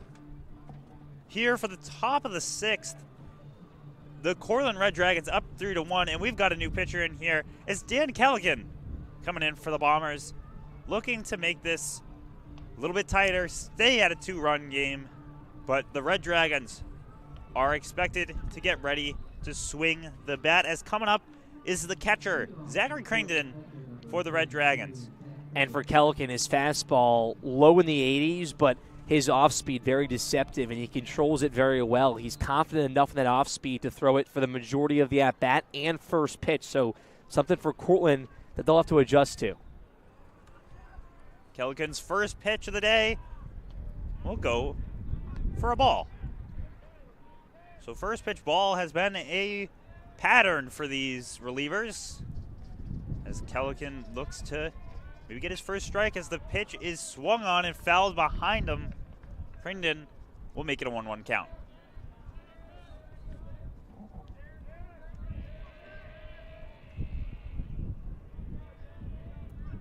Caligan takes a breath, steps back, goes into the windup, and will get a strike there, hitting the plate and right at the letters for strike number 2. Caligan, another one who has a high ERA, 7.5 on the season. Looking to maybe make it a little bit better, but he will hit the batter there. 5th hit by pitch on the season. And will take first is Crington. I told you earlier about how Crington is leading this team in hit by pitches, and he's willing to put his body on the line for that one. Yeah, and that one, too, didn't really have to move a muscle right off the elbow guard, so not going to hurt much at all. But the Bombers, now over their last 6 batters, have given 2 free passes, now 1 via the hit by pitch. Nice pitch in there. Caligan hits it high up in the air. The lauder, and it will fall right into the arms of Riley Brody for out number 1. And a big job there from Dan Caligan. When you have that hit by a pitch, it's that next batter that's going to set the tone for the inning. To get a first pitch out, now you kind of get back in your groove here. That double plays intact. Can stick with what works now for Caligan. Caligan looking to keep it going as the first pitch over will be fouled by Dylan Tierney. Absolute monster of a shot going foul there for Tierney as he takes the first strike with 1 down here in the top of the 6th. Caligan looks down, slings it in there, and it will once again be another pitch going foul and over towards the football field.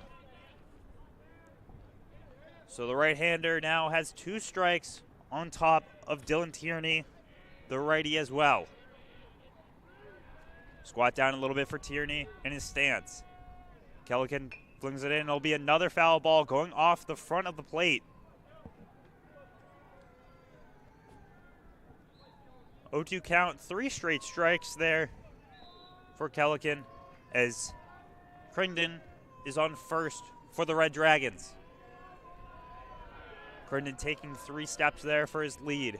Kellican gets back into position for the pitch. He throws it for the windup, and it will be outside, ball 1.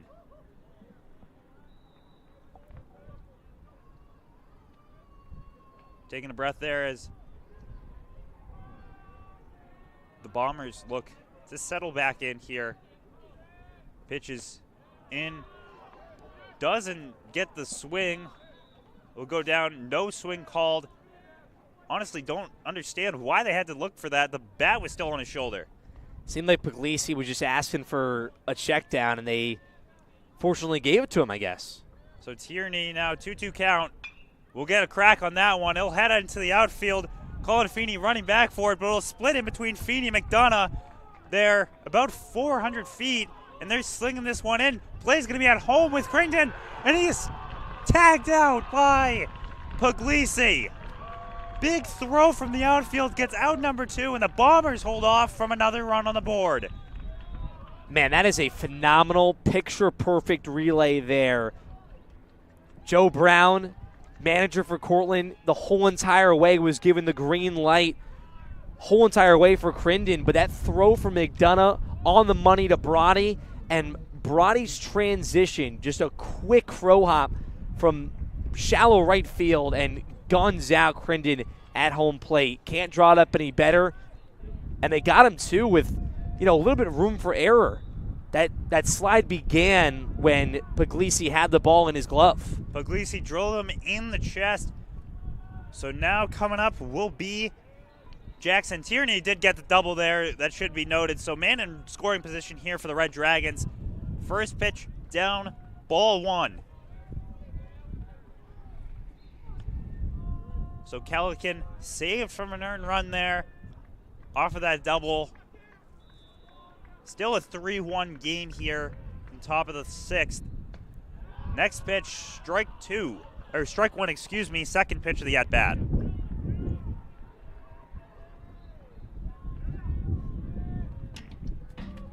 Wind blowing a little bit. Danny Jackson, the lefty in the box against the righty. Kellican is hit, is going towards foul territory. Coming inside was Andrew McDermott, but it just falls out of his glove on the slide. Yeah, really tough play to make there for McDermott. That ball just hanging up there, but such a long run to make, especially the way he was shifted a little bit towards left center. Strong effort, but just drops down. Danny Jackson, a fast man when it comes. He's the shortstop for this team. Both the Bombers and the Red Dragons playing their shortstops in the 9-hole. We'll see how this one works. 1-2 count, 2 down, man on second base. Red Dragons at bat. Kellican flings it in. It'll be knocked into the outfield. Jackson gets the hit, and in comes Tiernan, who will bring a run for the Red Dragons. 4-1 here, top of the 6th. So the single there for Jackson brings in the run. Tierney getting in there, and Kellican will take his first earned run of the outing. And it's an off-speed pitch there from Kellican. Lack of break, kind of missed middle. Prime spot there for Jackson, and he roped it. First pitch here for the top of the lineup, Dinoki.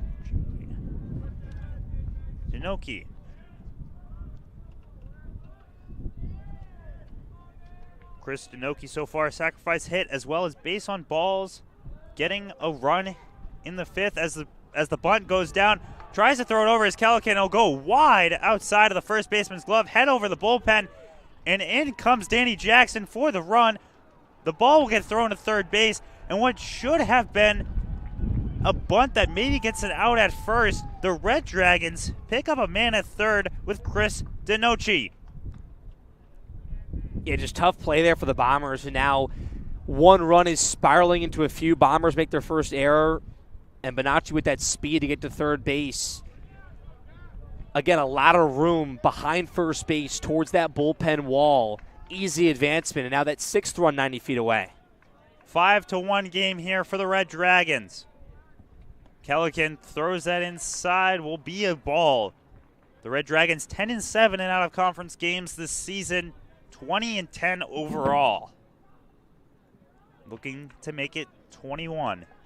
And this squad has faced 5 ranked teams. They played number 1 Johns Hopkins, number 4 Denison. They've been battle-tested. Kellican's pitch will go down, and it's going to head over to foul territory there as Talon Elkins was looking to get another run on the board. And overall, that big difference between these two teams' success this season, Bombers have been very bat-heavy. Cortland's been more balanced. They just have a very deep pitching staff the Bombers have yet to convert with and dip into. Kellican takes a breath, goes to the pitch, and will get the strike call there. 1-2 count, 2 men down against Talon Elkins, the left-handed batter. Righty on lefty here, favoring the Red Dragons. Pitch will be outside, ball 2. DiNoce sits on third base for the Red Dragons. The Bombers will play all of their men at regular depth. Next pitch here for Kellican goes in and will get knocked, and will be right into the glove of Ryan Lobshire to end the inning. So what could have turned into a 3-run inning stays at 2. It's 5-1 Red Dragons here as we head to the bottom of the 6th.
Here for the bottom of the 6th will be Ethan Fantel coming up for the Bombers, as Warren Miller stays in for the Red Dragons in a 5-1 ball game here at Freeman Field. First pitch for Miller of the inning will be a ball. Someone he was struggling with a little bit in the last inning. Fantel struck out in the 3rd, looking to not make that a pattern. Next pitch is up for ball 2. First, second, and short playing back. Third base playing a little bit in against the lefty.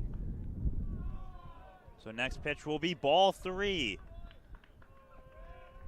Left-hander Miller staying in a problem of trying to find the zone. Next pitch will be a strike right down the middle. 3-1 count.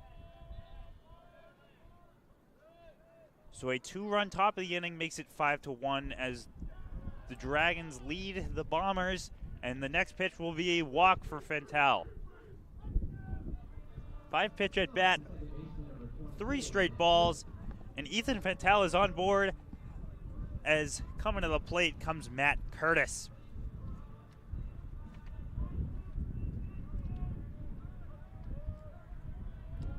Miller looks over as Fentel gets a few steps off first. Curtis watches the first pitch strike.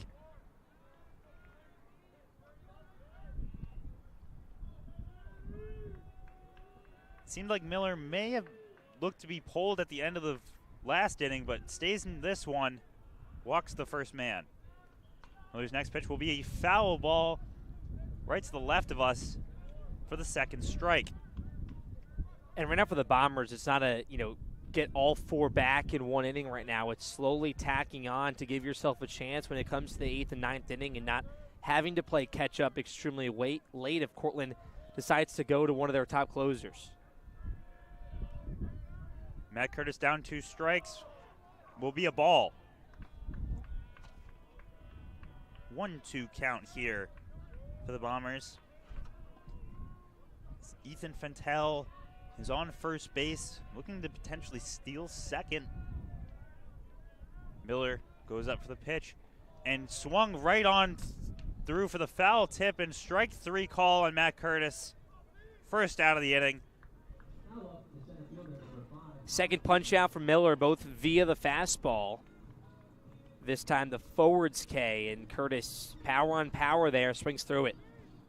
So with his notorious fiend by Travis Scott comes Colin Feeney to the plate. First pitch will be a strike for the lefty. Colin Feeney looking to make some action in this one. Second pitch, the at-bat will be fouled off for strike 2. So 2 at-bats in a row where there was 2 strikes on them with no balls. Miller working a little bit more efficiently here. After the first batter getting walked, Ethan Fentel. Colin Feeney down 2 strikes. Will get the hit, and it'll go off the glove and right into center field for the hit, for the single. And now, man in scoring position as upcoming comes Logan Scully, the designated hitter. That's a fastball low and outside, out of the zone, but Feeney does a good job keeping his barrel head through the zone and enough to just keep his hands through the zone and knob that thing into center field. Actually hit very hard for how well outside the zone that was, but Feeney timed it up perfectly and got the bat head out there. So now a meeting at the mound, and in comes a new pitcher for Cortland after getting 2 men on, and the Bombers hitting their 7th hit of the afternoon. We'll take a quick break as the pitchers change out here. The Dragons currently lead the Bombers 5-1 on top of the South Hill.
Nick Hansen comes in for the Cortland Red Dragons here in the bottom of the 6th, as the Cortland Red Dragons currently lead 5-1. However, there's a pair of men on bases with Ethan Fantel on second and Colin Feeney at first base. So the right-hander will come up to go against Logan Scully, the righty designated hitter. First pitch will be a strike. So a lot of the other relievers had problems with their first pitches going ball, but for Nick Hansen, strike is the call. Second pitch here. And will be another strike call. Logan Scully looked like he was going to try and swing at that one, but just held up and maybe was not the best decision. Seemed like he was looking fastball the whole way. Eyes lit up. That foot came down early and kind of got buckled up. 0-2 count here with one man down. Nick Hansen looks behind him, now throws it. Will be a ball. Looking to see if Fantel was maybe thinking about going. Either way, 1-2 count.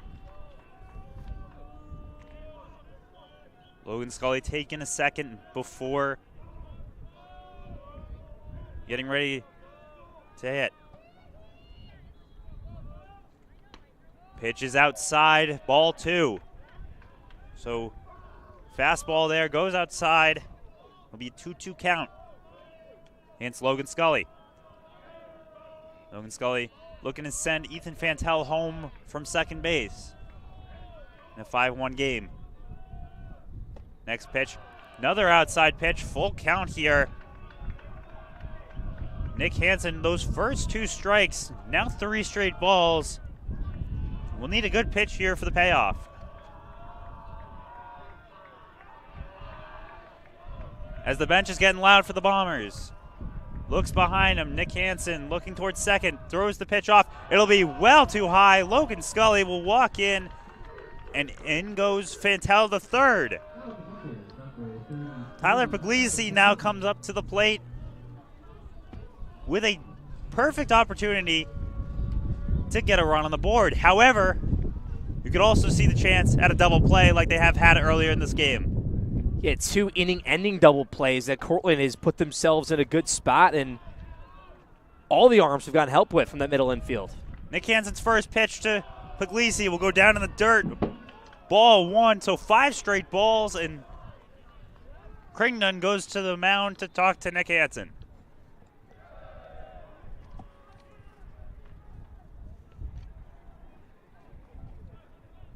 Little discussion there as the Bombers so far this game, 1 run, 7 hits, 1 error. Cortland has 2 errors. One was from Crittenden throwing to second base. The other was a pickoff attempt at first that went towards the bullpen. 1-0 count here for Puglisi, Tyler Puglisi, the catcher. A lot of noise getting made from the benches. Puglisi swings on that one, fouls it off for the first strike of the AB.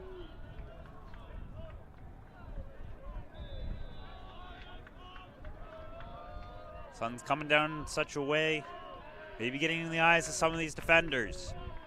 Something you're going to have to look out for. Fantel 90 feet away.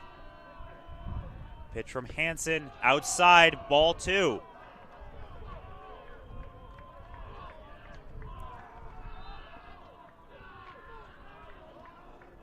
Puglisi looking to rake in a couple runs. The Bombers need 4 to tie it up. 5 to take the lead. Hansen's pitch once again high. 3 balls. So past 2 batters, 6 of 7 pitches were balls. 7 of 8 pitches were balls. Here. Going to stay in it. Ball 4, walks in Ethan Fantel. The Bombers get another run after being scoreless since the first. You know, just 2 big at-bats, and how selective both Scully and Puglisi was not only shows their experience, but understanding the zone, looking for the pitch that they want, winning those at-bats, can't get it all back in one. Now a prime chance here for Ryan Lobsher. Ryan Lobsher coming to the plate. He struck out the last time out. He's looking at 2 strikeouts on the day. One being backwards, one being forwards. First pitch from Hansen. Right in the middle for strike 1 on that fastball.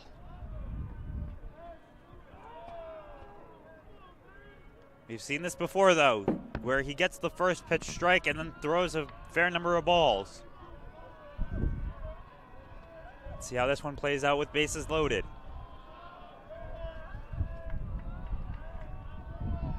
Second pitch of the at-bat. It'll be cracked there, but will go foul. Out right for Lobsher. And that's a pitch Lobsher wants back. Wanted fastball, got fastball, back-to-back heaters. Just too late on it. Couldn't get his barrel head through. Now it's to protect. So 0-2 count in a hole here. Maybe close to a try-strikeout game if he can't get this one. Pitch outside, ball 1. Nick Hansen needs to breathe, maybe try and get a little bit closer to the zone if he wants to get any sort of strikeout to get out of this bases-loaded jam.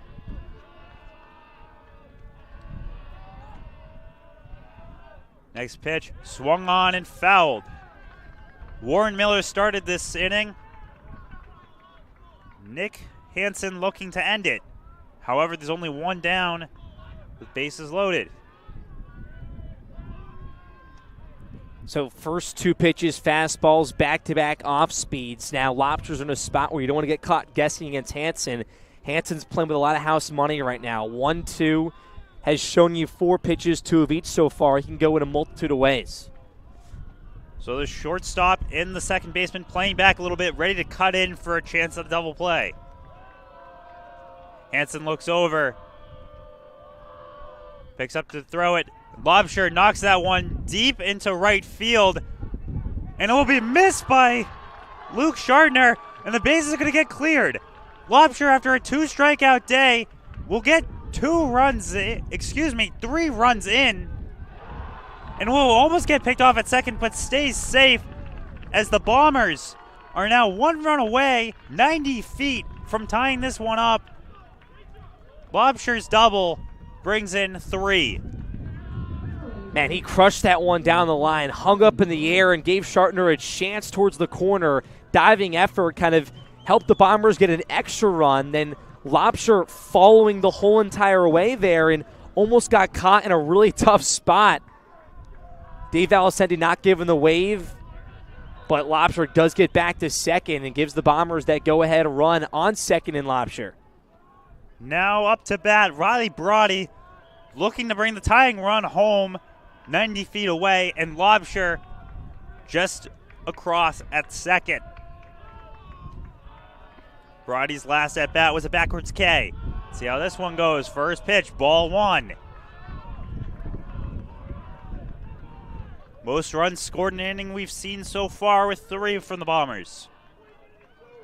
That was their 8th hit, tying the amount of hits that Cortland's had. And Hansen will intentionally walk Brody. So a little bop by Lobsher, getting Hansen on the rocks as now bases are back loaded. So you're intentionally walking a lefty and the 9-hitter for the leadoff hitter in McDermott, who's also a lefty and maybe the Bombers' best hitter. Interesting call there from Joe Brown. It's a little questionable. McDermott leading this team in home runs, so we'll have to see. Could we get a grand slam at Valicenti Diamond? He had a grand slam here against St. Lawrence in the home opener. First pitch for Nick Hansen will get fouled off. McDermott's looking for the fences. Swung out of his shoes there.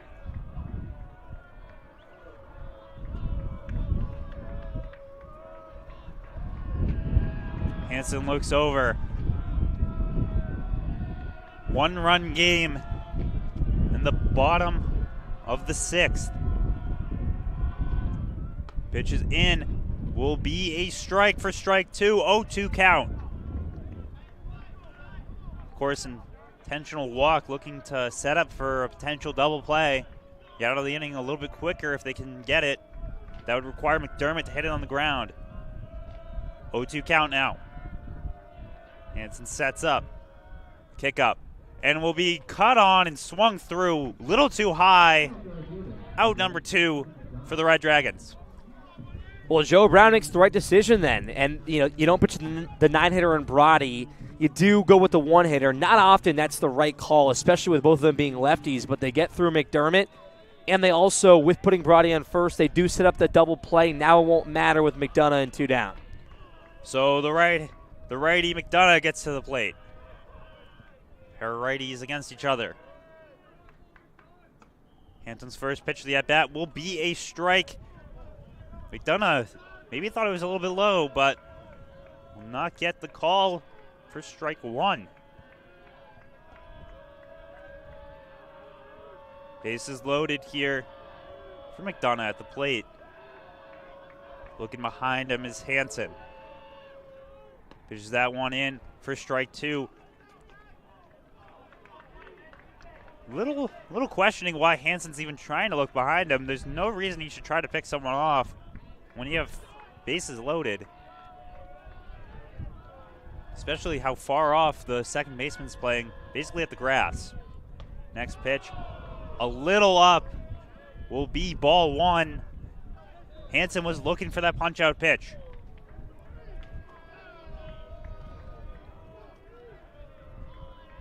McDonough watching down, wide open stance. Pitch is outside, ball 2. 2-2 count. 2 men down. 3 men on. It's Puglisi, it's Lobsher, and it's Riley Brody from third to first. Pitch in for McDonough will be fouled off. Just a little bit to the left of us here. Will be continued at a 2-2 count.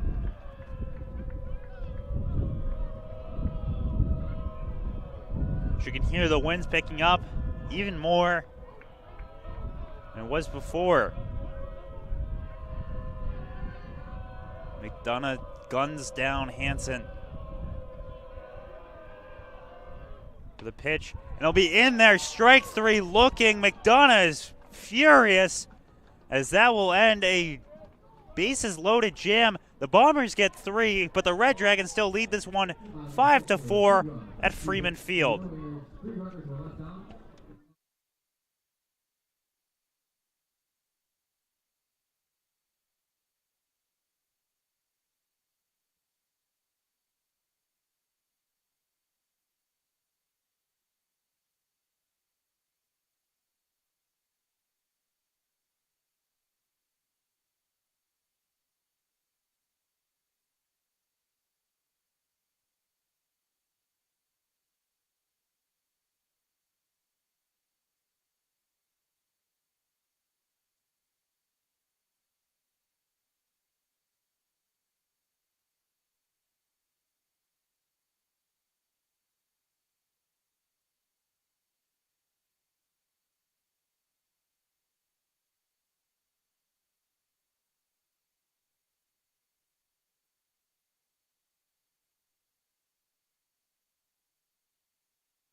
Top of the 7 here on top of Freeman Field. It is 5-4. Red Dragons lead. New pitcher for the Bombers, Jack Collier, will take the mound as up to bat will be Mark Starkhausen, the lefty left fielder. First pitch will be a strike.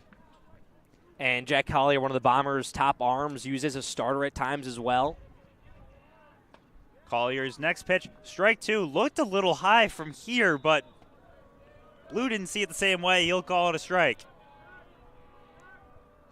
Next pitch, high up there for ball 1. 1-2 count.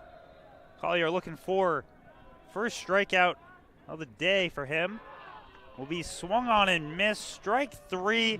Bombers get the first out here in this one.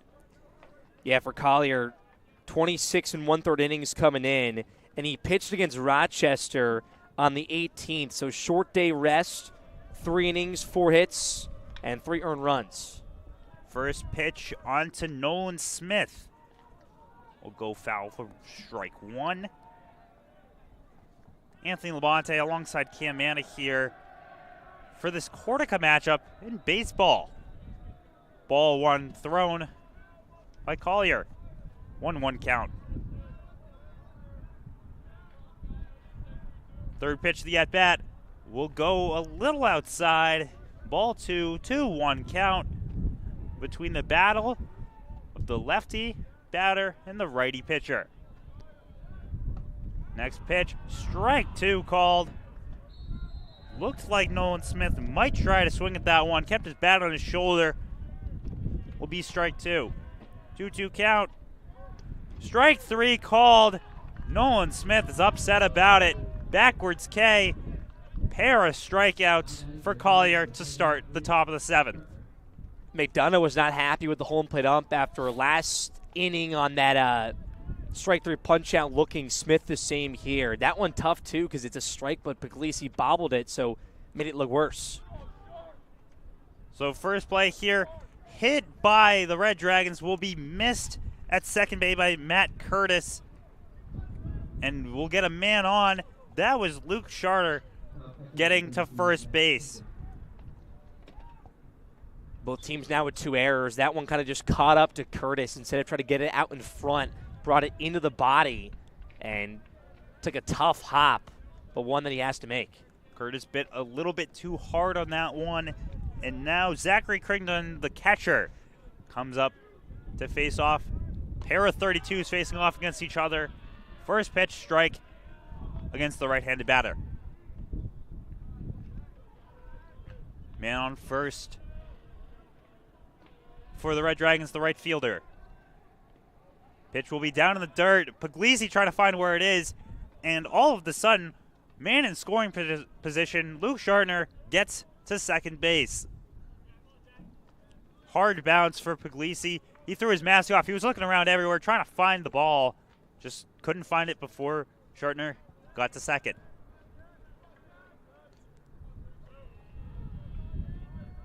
Collier looks behind him. Now in front of him to throw the pitch, and it'll be a foul ball. Second strike of the at-bat. Matter of inches there down the first base line, and Cortland desperately in need of insurance based on how Hansen did last inning, what they have available in their bullpen. Doesn't seem like that, but that's how this game is switched, and that one big inning for the Bombers on Lobster's big double. So 2 outs already from strikeouts, 2 strikes on the batter. This one will go right down the middle, and it'll be a hit for the Red Dragons, and will be another run as Shartner comes in. Crinkton gets another run on the board. It is 6-1 Cortland, or 6-4 Cortland, excuse me. It was won just a few innings ago. Great piece of hitting there. Low and outside pitch. You get your hands out in front, protect the plate, just sneak it past Brody. And to make it a 6-4 game, Cortland's done a really good job in every long count. JJ Gelater comes up to the plate. We'll get first pitch strike. Crinkton with the single, bringing a run from second to home. Keep this one 0-1 count. Next pitch, strike 2. Once again, we're back in an 0-2 count.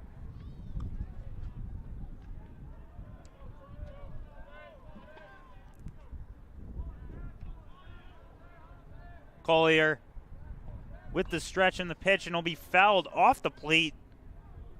Remain alive with this one. J.J. DeLauder. He's the DH for this one, the left-hander. Left-handed batter. Oh, in the hole, will hit that one. It'll go right on over to Ethan Fantel, and he will retire the side. However, one run on a single puts the Cortland Red Dragons back up by 2. It is 6-4 here at Ithaca. So the Red Dragons look to continue as we take a 7th inning stretch.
Nick Hansen remains on the mound as the Cortland Red Dragons currently lead this one 6-4 here, heading into the bottom of the 7th.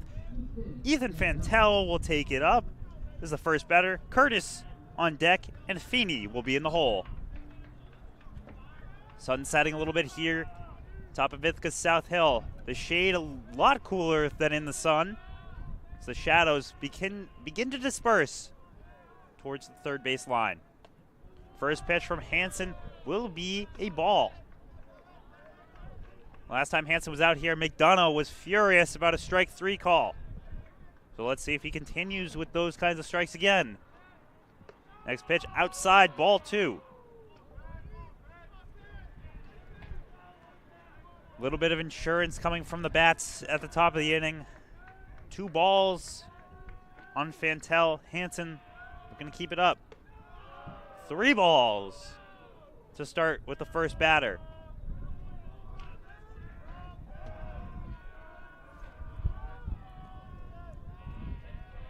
Ethan Fantel, 3-0 count, looking to keep eye on it. Strike 1 call. 3-1 count here against the left-hander. And pitch will be ball 4. Fantel gets on base for the first batter to the inning. Now up will be Matt Curtis for the Bombers. Right now it is going to be a mound visit from Cortland, and we will get a brand new pitcher coming in. Nick Hansen's day is done, and we'll take a quick break as the Bombers have a man on first, but the Red Dragons still lead 6-4 here in the bottom of the 7th.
after one inning of work by Nick Hansen and 3 earned runs, he gets pulled, and in comes Tommy Lynch, the right-hander for the Cortland Red Dragons. He's going up against Matt Curtis. First pitch, ball well inside. Curtis had to jump away from that one. Ethan Fantal got on board with a walk. No men down here in the bottom of the 7th. Next pitch, strike 1 of the at-bat. Tommy Lynch has been looking good this season. 1.47 ERA with a .82 whip. Next pitch, strike 2, fouled off. 1-2 count. Pitcher's count here for the new reliever. Looks over, down, keeping his composure. Pitch will be down in the dirt for a wild pitch. And man will get on. The left-hander, a little bit of control issue there. 2-2 count. But now Ethan Fantal is on second base. 6th pitcher for Cortland, and likely will have a 7th as well. They already have a lefty warming up in their bullpen. Tommy Lynch takes the step back, kicks up, and flings it to Matt Curtis, who just hits a dribbler down there, picked up by Tolan Elkins, and sends it over to Nolan Smith for out number 1. So just a little bounce, and Elkins grabbed that one real quick to get the first out there. But Ethan Fantal, 90 feet away, for making it another 1-run game. And Feeney had a really good at-bat back in the 6th. Worked on a 2-strike pitch that was low and outside, flung it into center field. Big AB to at least make it a 1-run game. Lefty on lefty battle here. Steps back, throws it through Lynch, and he'll get popped up.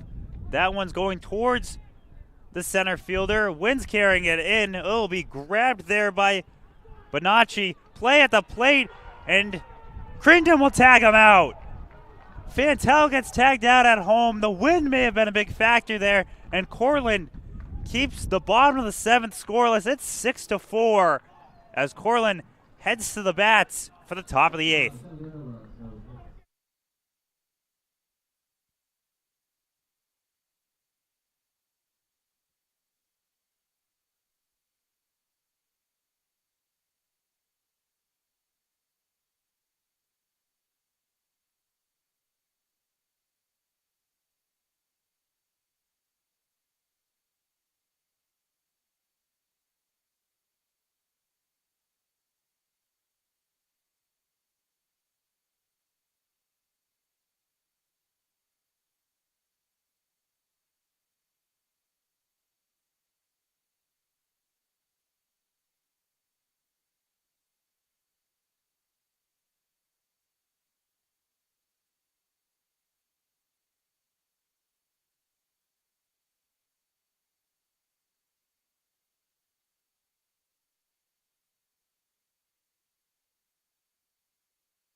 After a tight call at the plate, we reach the top of the 8th. Cortland leads this one 6-4 at Freeman Field. Anthony Labonte, Cam Manick here as Jack Collier stays on the mound and gets the first pitch ball. Up to bat for the Red Dragons will be the 3rd baseman, Dylan Tierney. Next pitch will be another ball, 2-0 count. So Collier did get the earned run for the last inning. 3 balls there.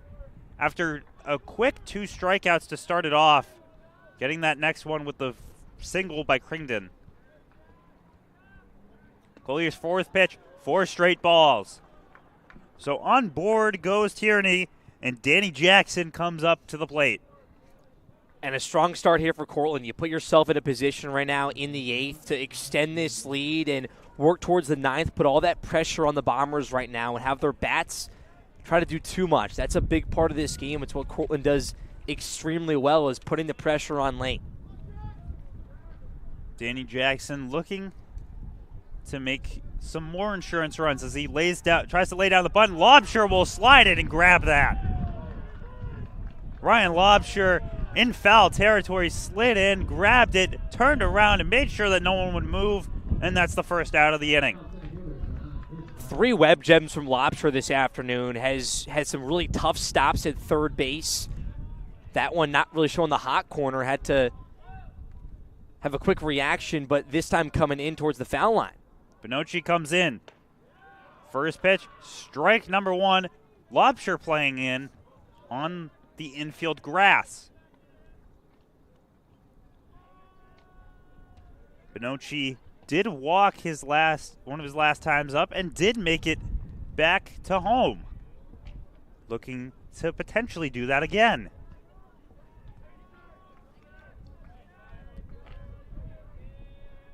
Collier sends it through, and that one is knocked right over the glove of Riley Brody and will get a single for the Red Dragons. Hit number 10 on the day for Cortland. And man in scoring position now, as up to the plate comes Talon Elkins, the second baseman. And Bonacci brings up his first hit, in and out swing left center field. Dave Alicente comes out here to talk to Collier. They do have a lefty warming up in their bullpen that does seem like Sean Kelly. They point that way. Is Alicente going to pull the plug here on Collier, who started out in his outing with those back-to-back strikeouts, then got into some trouble. And they will look to Sean Kelly here as the night for Collier is done, as the bench comes out to give him a clap. In comes Sean Kelly. We'll take a quick break as he gets warm. Man on second and man on first here. Cortland leads 6-4.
So the 6'2" left-handed graduate student Sean Kelly comes to the mound, taking over for Jack Collier as he gets the situation of a man in scoring position and a man on first. Really big spot here for Cortland, and we just, touched on the importance here late in this game to add that insurance. Bomber bats have been on the brink with runners in scoring position. Big position here for Sean Kelly, but he's going to face 3 consecutive lefties. So one down, Elkins comes to the plate. Looks behind him is Kelly, taking 3 quick looks back. and pitches it outside. Ball 1. Elkins in this one has reached home. He's looking to send a couple more home as well, as Cortland is up by 2. Kelly slings that one in. Will be another ball. Looked good from here, but apparently was not good from the field. So a Cortica matchup that has not happened here in Ithaca since 2019 for baseball.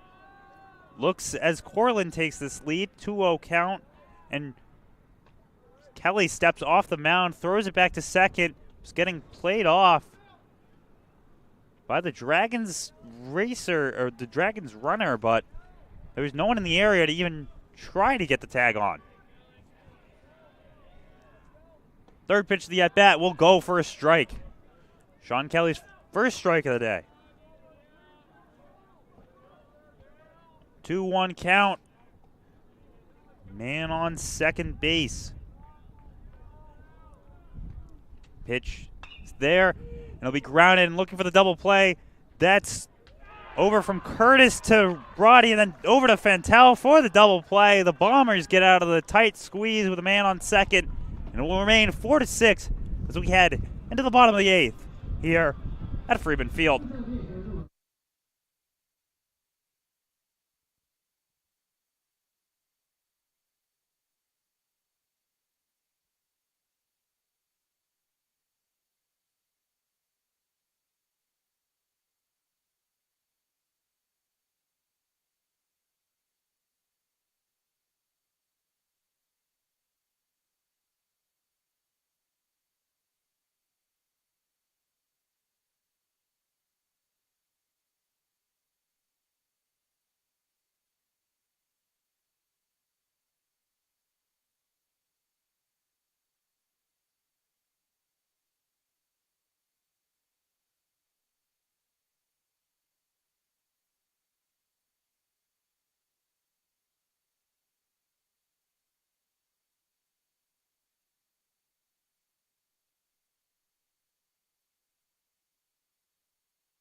Tommy Lynch stays on the mound here for the Red Dragons as they lead this one 6-4 in the bottom of the 8th, and this is starting to look like crunch time for the Bombers.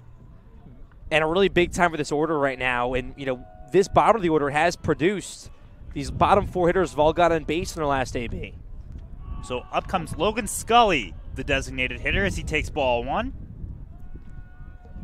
Wind blowing some more, making it a lot cooler up here in the booth. First strike, 1-1 count.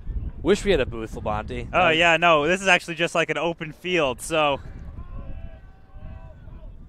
Next pitch, strike 2. 1-2 count.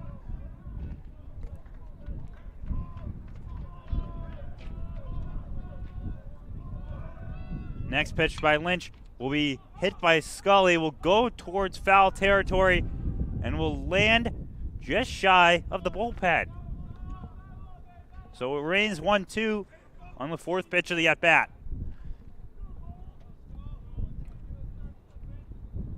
Cortland's red uniform shining out with the sinking sun in Ithaca. Lynch looks down, kicks up, flings it, will get fouled off by Scully. The distance between Lynch's shadow and first base is kind of in half here of the grass, so sun setting real well. Third base line's getting covered. His pitch will be in there. Strike 3 call. Scully goes down on strikes. Very impressive pitch there from Lynch. He mixed up the elevation very well and challenges Scully with a fastball low and in. Strike either way. Scully fooled. He was behind it. So another strikeout here against the Bombers. They've been striking out quite a bit so far. Taking a look at it, and even Dabito will come up to the plate. Dabito filling in for Tyler Puglisi.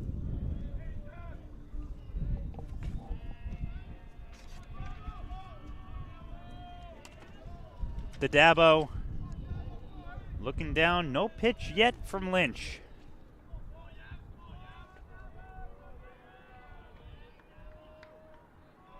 The Dabo, first pitch, strike one.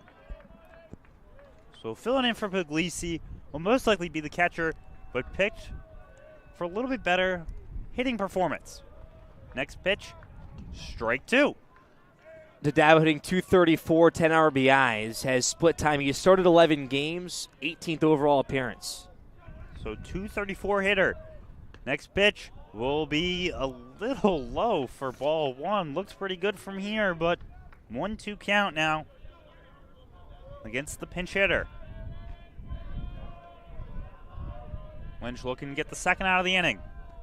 Next pitch will be outside, ball two. And Puglisi was 0 for 2 as the righty, bring in a lefty bat against a righty arm here, so it's not a bad switch for Dave Alicente. Next pitch will be hit into the outfield, but it will be grabbed there by Mark Stockhausen. Out number 2 against the pinch hitter. And now coming to the plate for the Bombers will be Ryan Lobsher.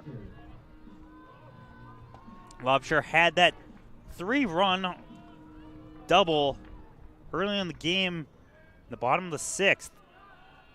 Looking to make some action here. First pitch, swung on and miss, just a little bit too quick for it for strike one.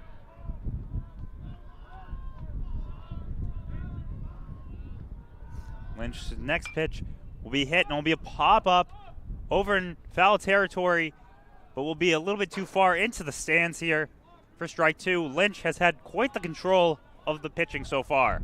Commanding the zone, first pitch strikes is the best friend of a pitcher, and you kind of work with your repertoire completely. You can stick with fastball. We've seen Lynch really continue to hone in with that heater, and he's not had to go to off-speed. Put down Scully with that strikeout to begin the inning.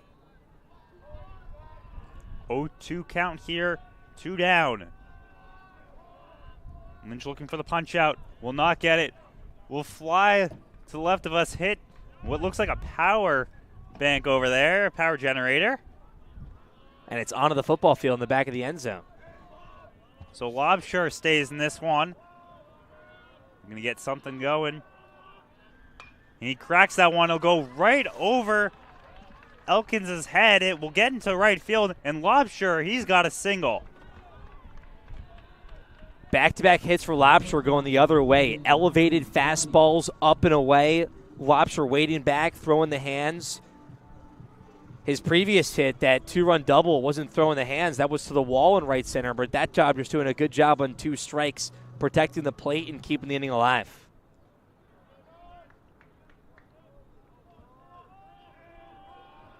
Next pitch here against the 9th hole. That's Riley Brody, will be strike one.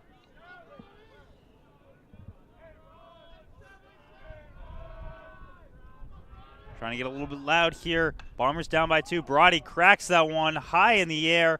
Will be out there for Luke Schartner. Looking to make the play, and he will get the out. So 3 down there, 4 men up, 3 down. And we head into the 9th inning as the Bombers are down by 2. It's 6-4. Cortland leads the Cortica matchup.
6-4 here on top of Ithaca South Hill. Sean Kelly on the mound, 3-4-5 hitter for the the Red Dragons. Not the Big Red, they're on the other hill.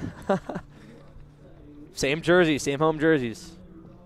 Both wear red, but now Mark Stockhausen looking to add a couple insurance runs for the Red Dragons.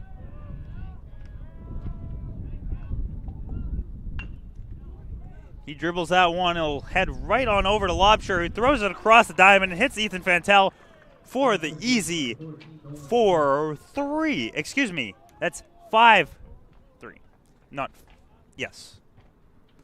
I'm having a little trouble counting here today. It's getting a little cold up here with the with the shade. Well, the great thing for Lobsher, too, used to play first base and now getting used to that 5 spot and has done it very well. He's made it look like his primary position. First pitch here will be a ball up against Nolan Smith. Nolan Smith, the first baseman, and the lefty. Will get strike one. 1-1 count.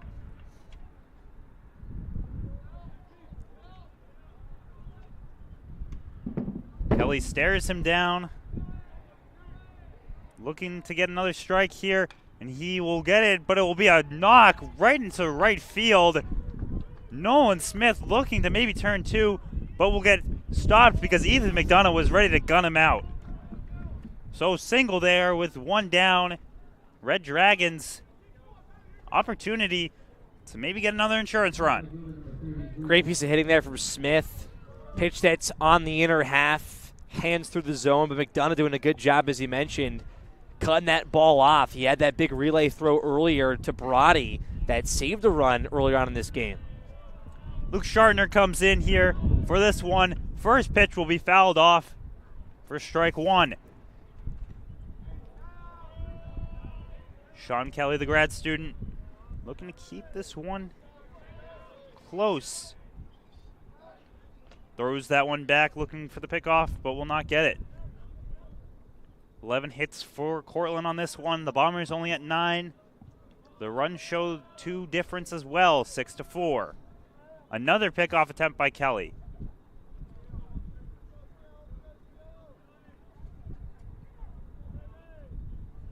Kelly squares up, looks down, stares back at first, now picks it up, looks for it, will try to bunt, but won't go. Ball will be in the dirt. No chance for it to go to second base because the runner doesn't even go. Schartner squared up the bunt, but Nolan Smith did not go on the ball in the dirt. 1-1 count.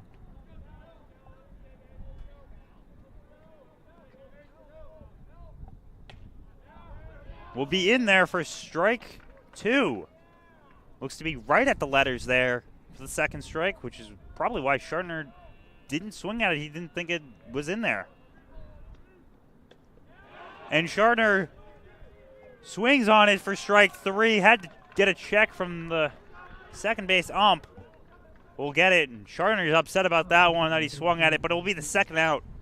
The Red Dragons here on top of the 9th. Just the 5th strikeout from the Bombers' 6 pitchers that have come into this game. First one there for Kelly. Zach Cringdon, he's been an RBI machine so far. Now throw back onto first. 3 pickoff attempts at first between the 2 batters. But neither time has Nolan Smith gone. Kelly slings that one in. Ball 1.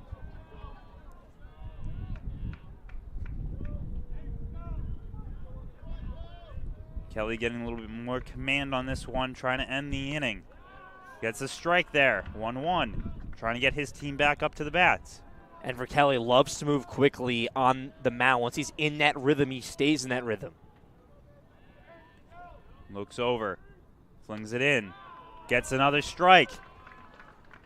That was very close. The batter did not think that it should have gone because he was squat down and looked like it was at his head. Zachary Cringdon looks at it. He steps down and he launches that one. It's going towards right field, going towards Ethan McDonough, who gets the out.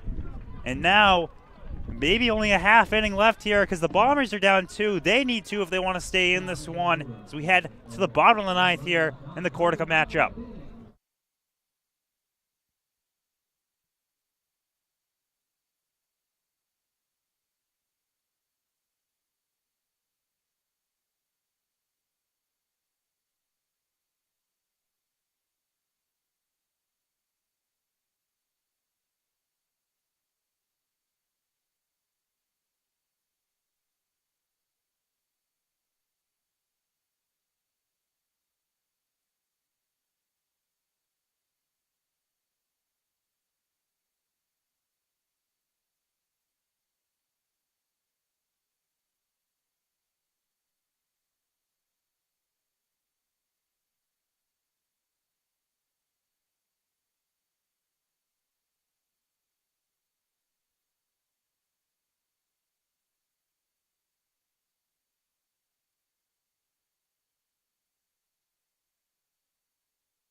Three outs could determine who wins this one between Cortland and Ithaca, as right now Cortland leads this one 6-4. Tommy Lynch still on the mound looking for either the hold or maybe the save. As up to bat comes number 21 for Ithaca. That is Andrew McDermott. First pitch high, ball 1. Cortland has some pitchers in their bullpen. Pair of them. Lynch flings that one in. McDermott gets underneath that one. He sends that one high up in the air. Chardner's in the right corner, and he grabs that one at the warning track for out number 1. And you think any other day, that wind blowing in, McDermott just under it. Any other day, that ball's gone in right field. Brody, an inning back, just got under a baseball. Matter of inches there for the Bombers and how much this game could have shifted. Ethan McDonough up to the plate.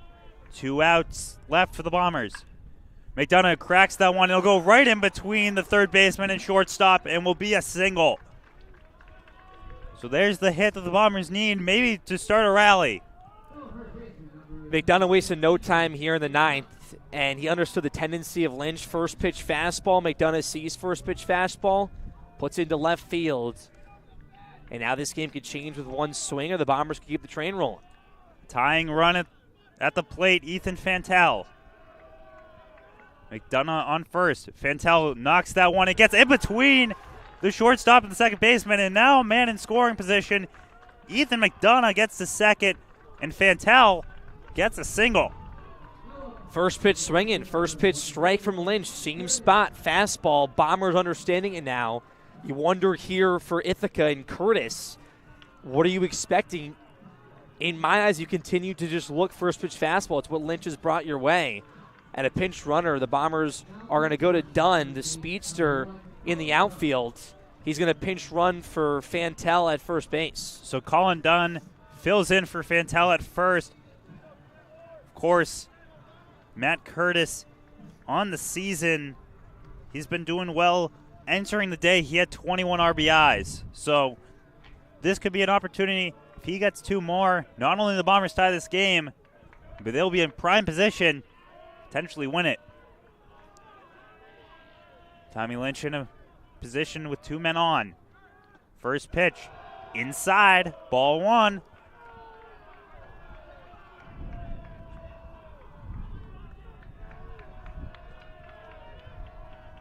A lefty prepping in the bullpen for Cortland. Lynch slings that one in.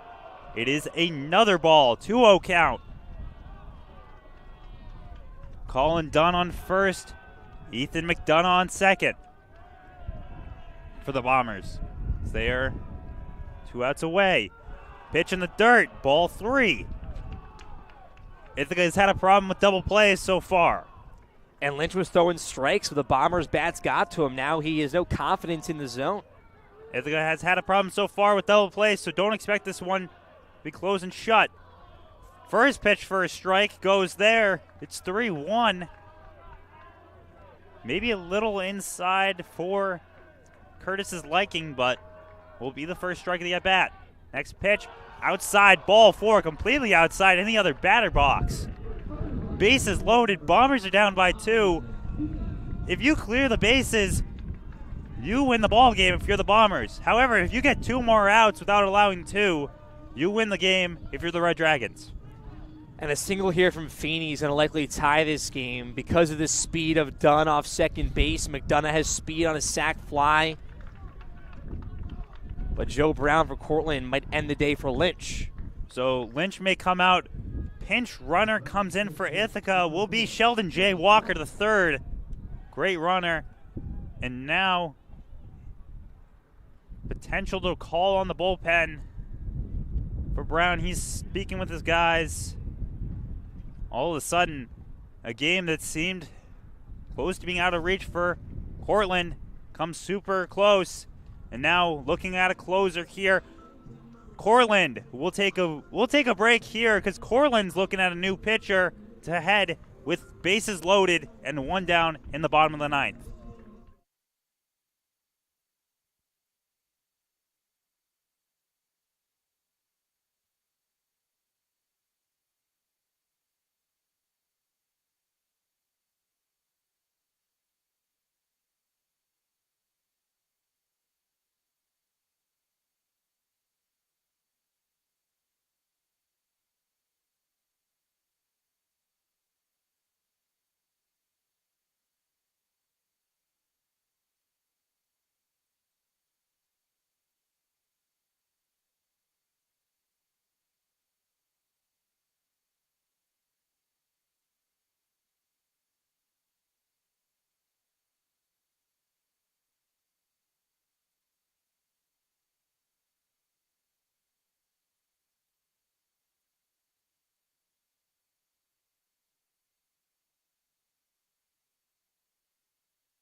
Brady Mazzio comes in for a chance to close out the game for Cortland. However, his base is loaded, and up to bat is Colin Feeney.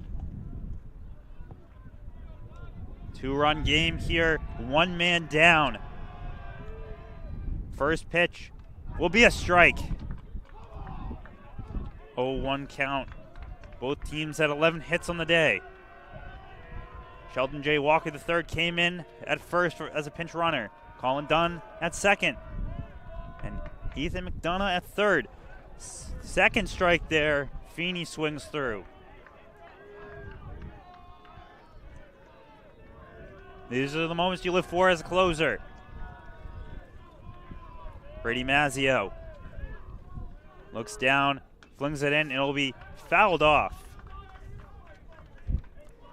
And even a ball in play here, too, with Feeney's speed, causes trouble. Not likely going to be a double play and a ground ball. Forces the infield for Cortland to rush. It's what makes Feeney so dangerous. Colin Feeney, wide stance, squats down. Mazzio kicks up, throws through. Feeney knocks that one. It's going to right field. It's over the head of Sharner. And the bases are clearing. Colin Dunn coming in from second. Throw is in. And they'll stop Sheldon J. Walker the third at third base. Sharner with a huge throw, but this game is tied up at 6. Big knock by Colin Feeney in the most crucial moment of the game. Brady Mazzio gets knocked out of there, and the Bombers tie it at 6. What a hit from Feeney there. 2 strikes, up and in fastball. Feeney absolutely drilled it. One hop the wall in the corner in right field. Smart hold from Dave Valicente to keep Sheldon Walker at third base with 1 down. Now a sac fly wins this game. Infield fully in, so a hard ground ball that gets through also wins the game. Dave Valicente talking to Logan Scully at the moment. Not sure if the Bombers want a pinch hitter. Scully now walking off the field. So Scully walks off, something you wouldn't normally expect. Looks like Laney would probably be coming in. Yeah, it's going to be Camden Laney, who's one of the Bombers' top hitters, leads the team in walks. Camden Laney hitting .937 OPS, .347 batting average, with 24 RBIs entering the day, leading the Bombers overall. You get one into the outfield, and that's doing it, or you get a high flyer in the outfield, and that's also doing it. Sheldon J. Walker III has some speed. Now Joe Brown coming out to talk to the home plate ump. They're going to walk him. Should have most likely expected it. Chance of a double play if there's a ground ball. Maybe should have waited for that one to get a pinch hitter in.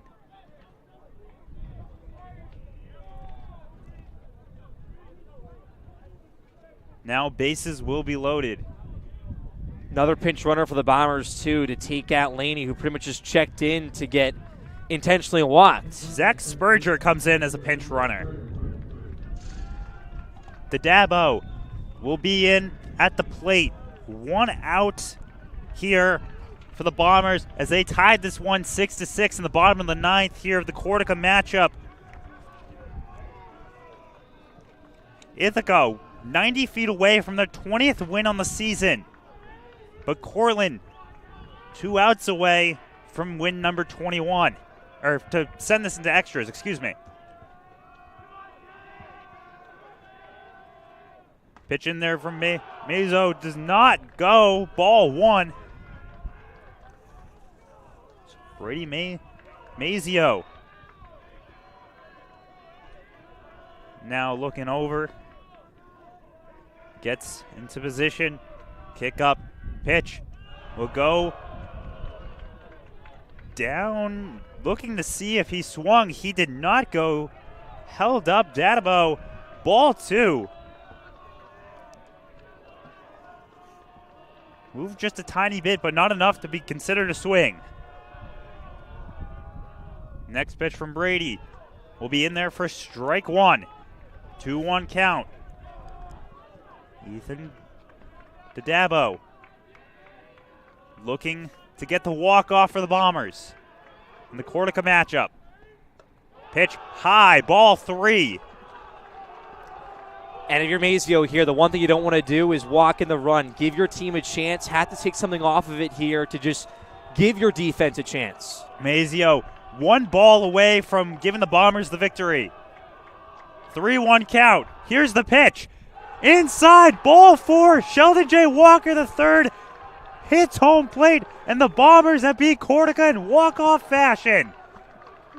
Of a ball 4 against Adamo, a 3-run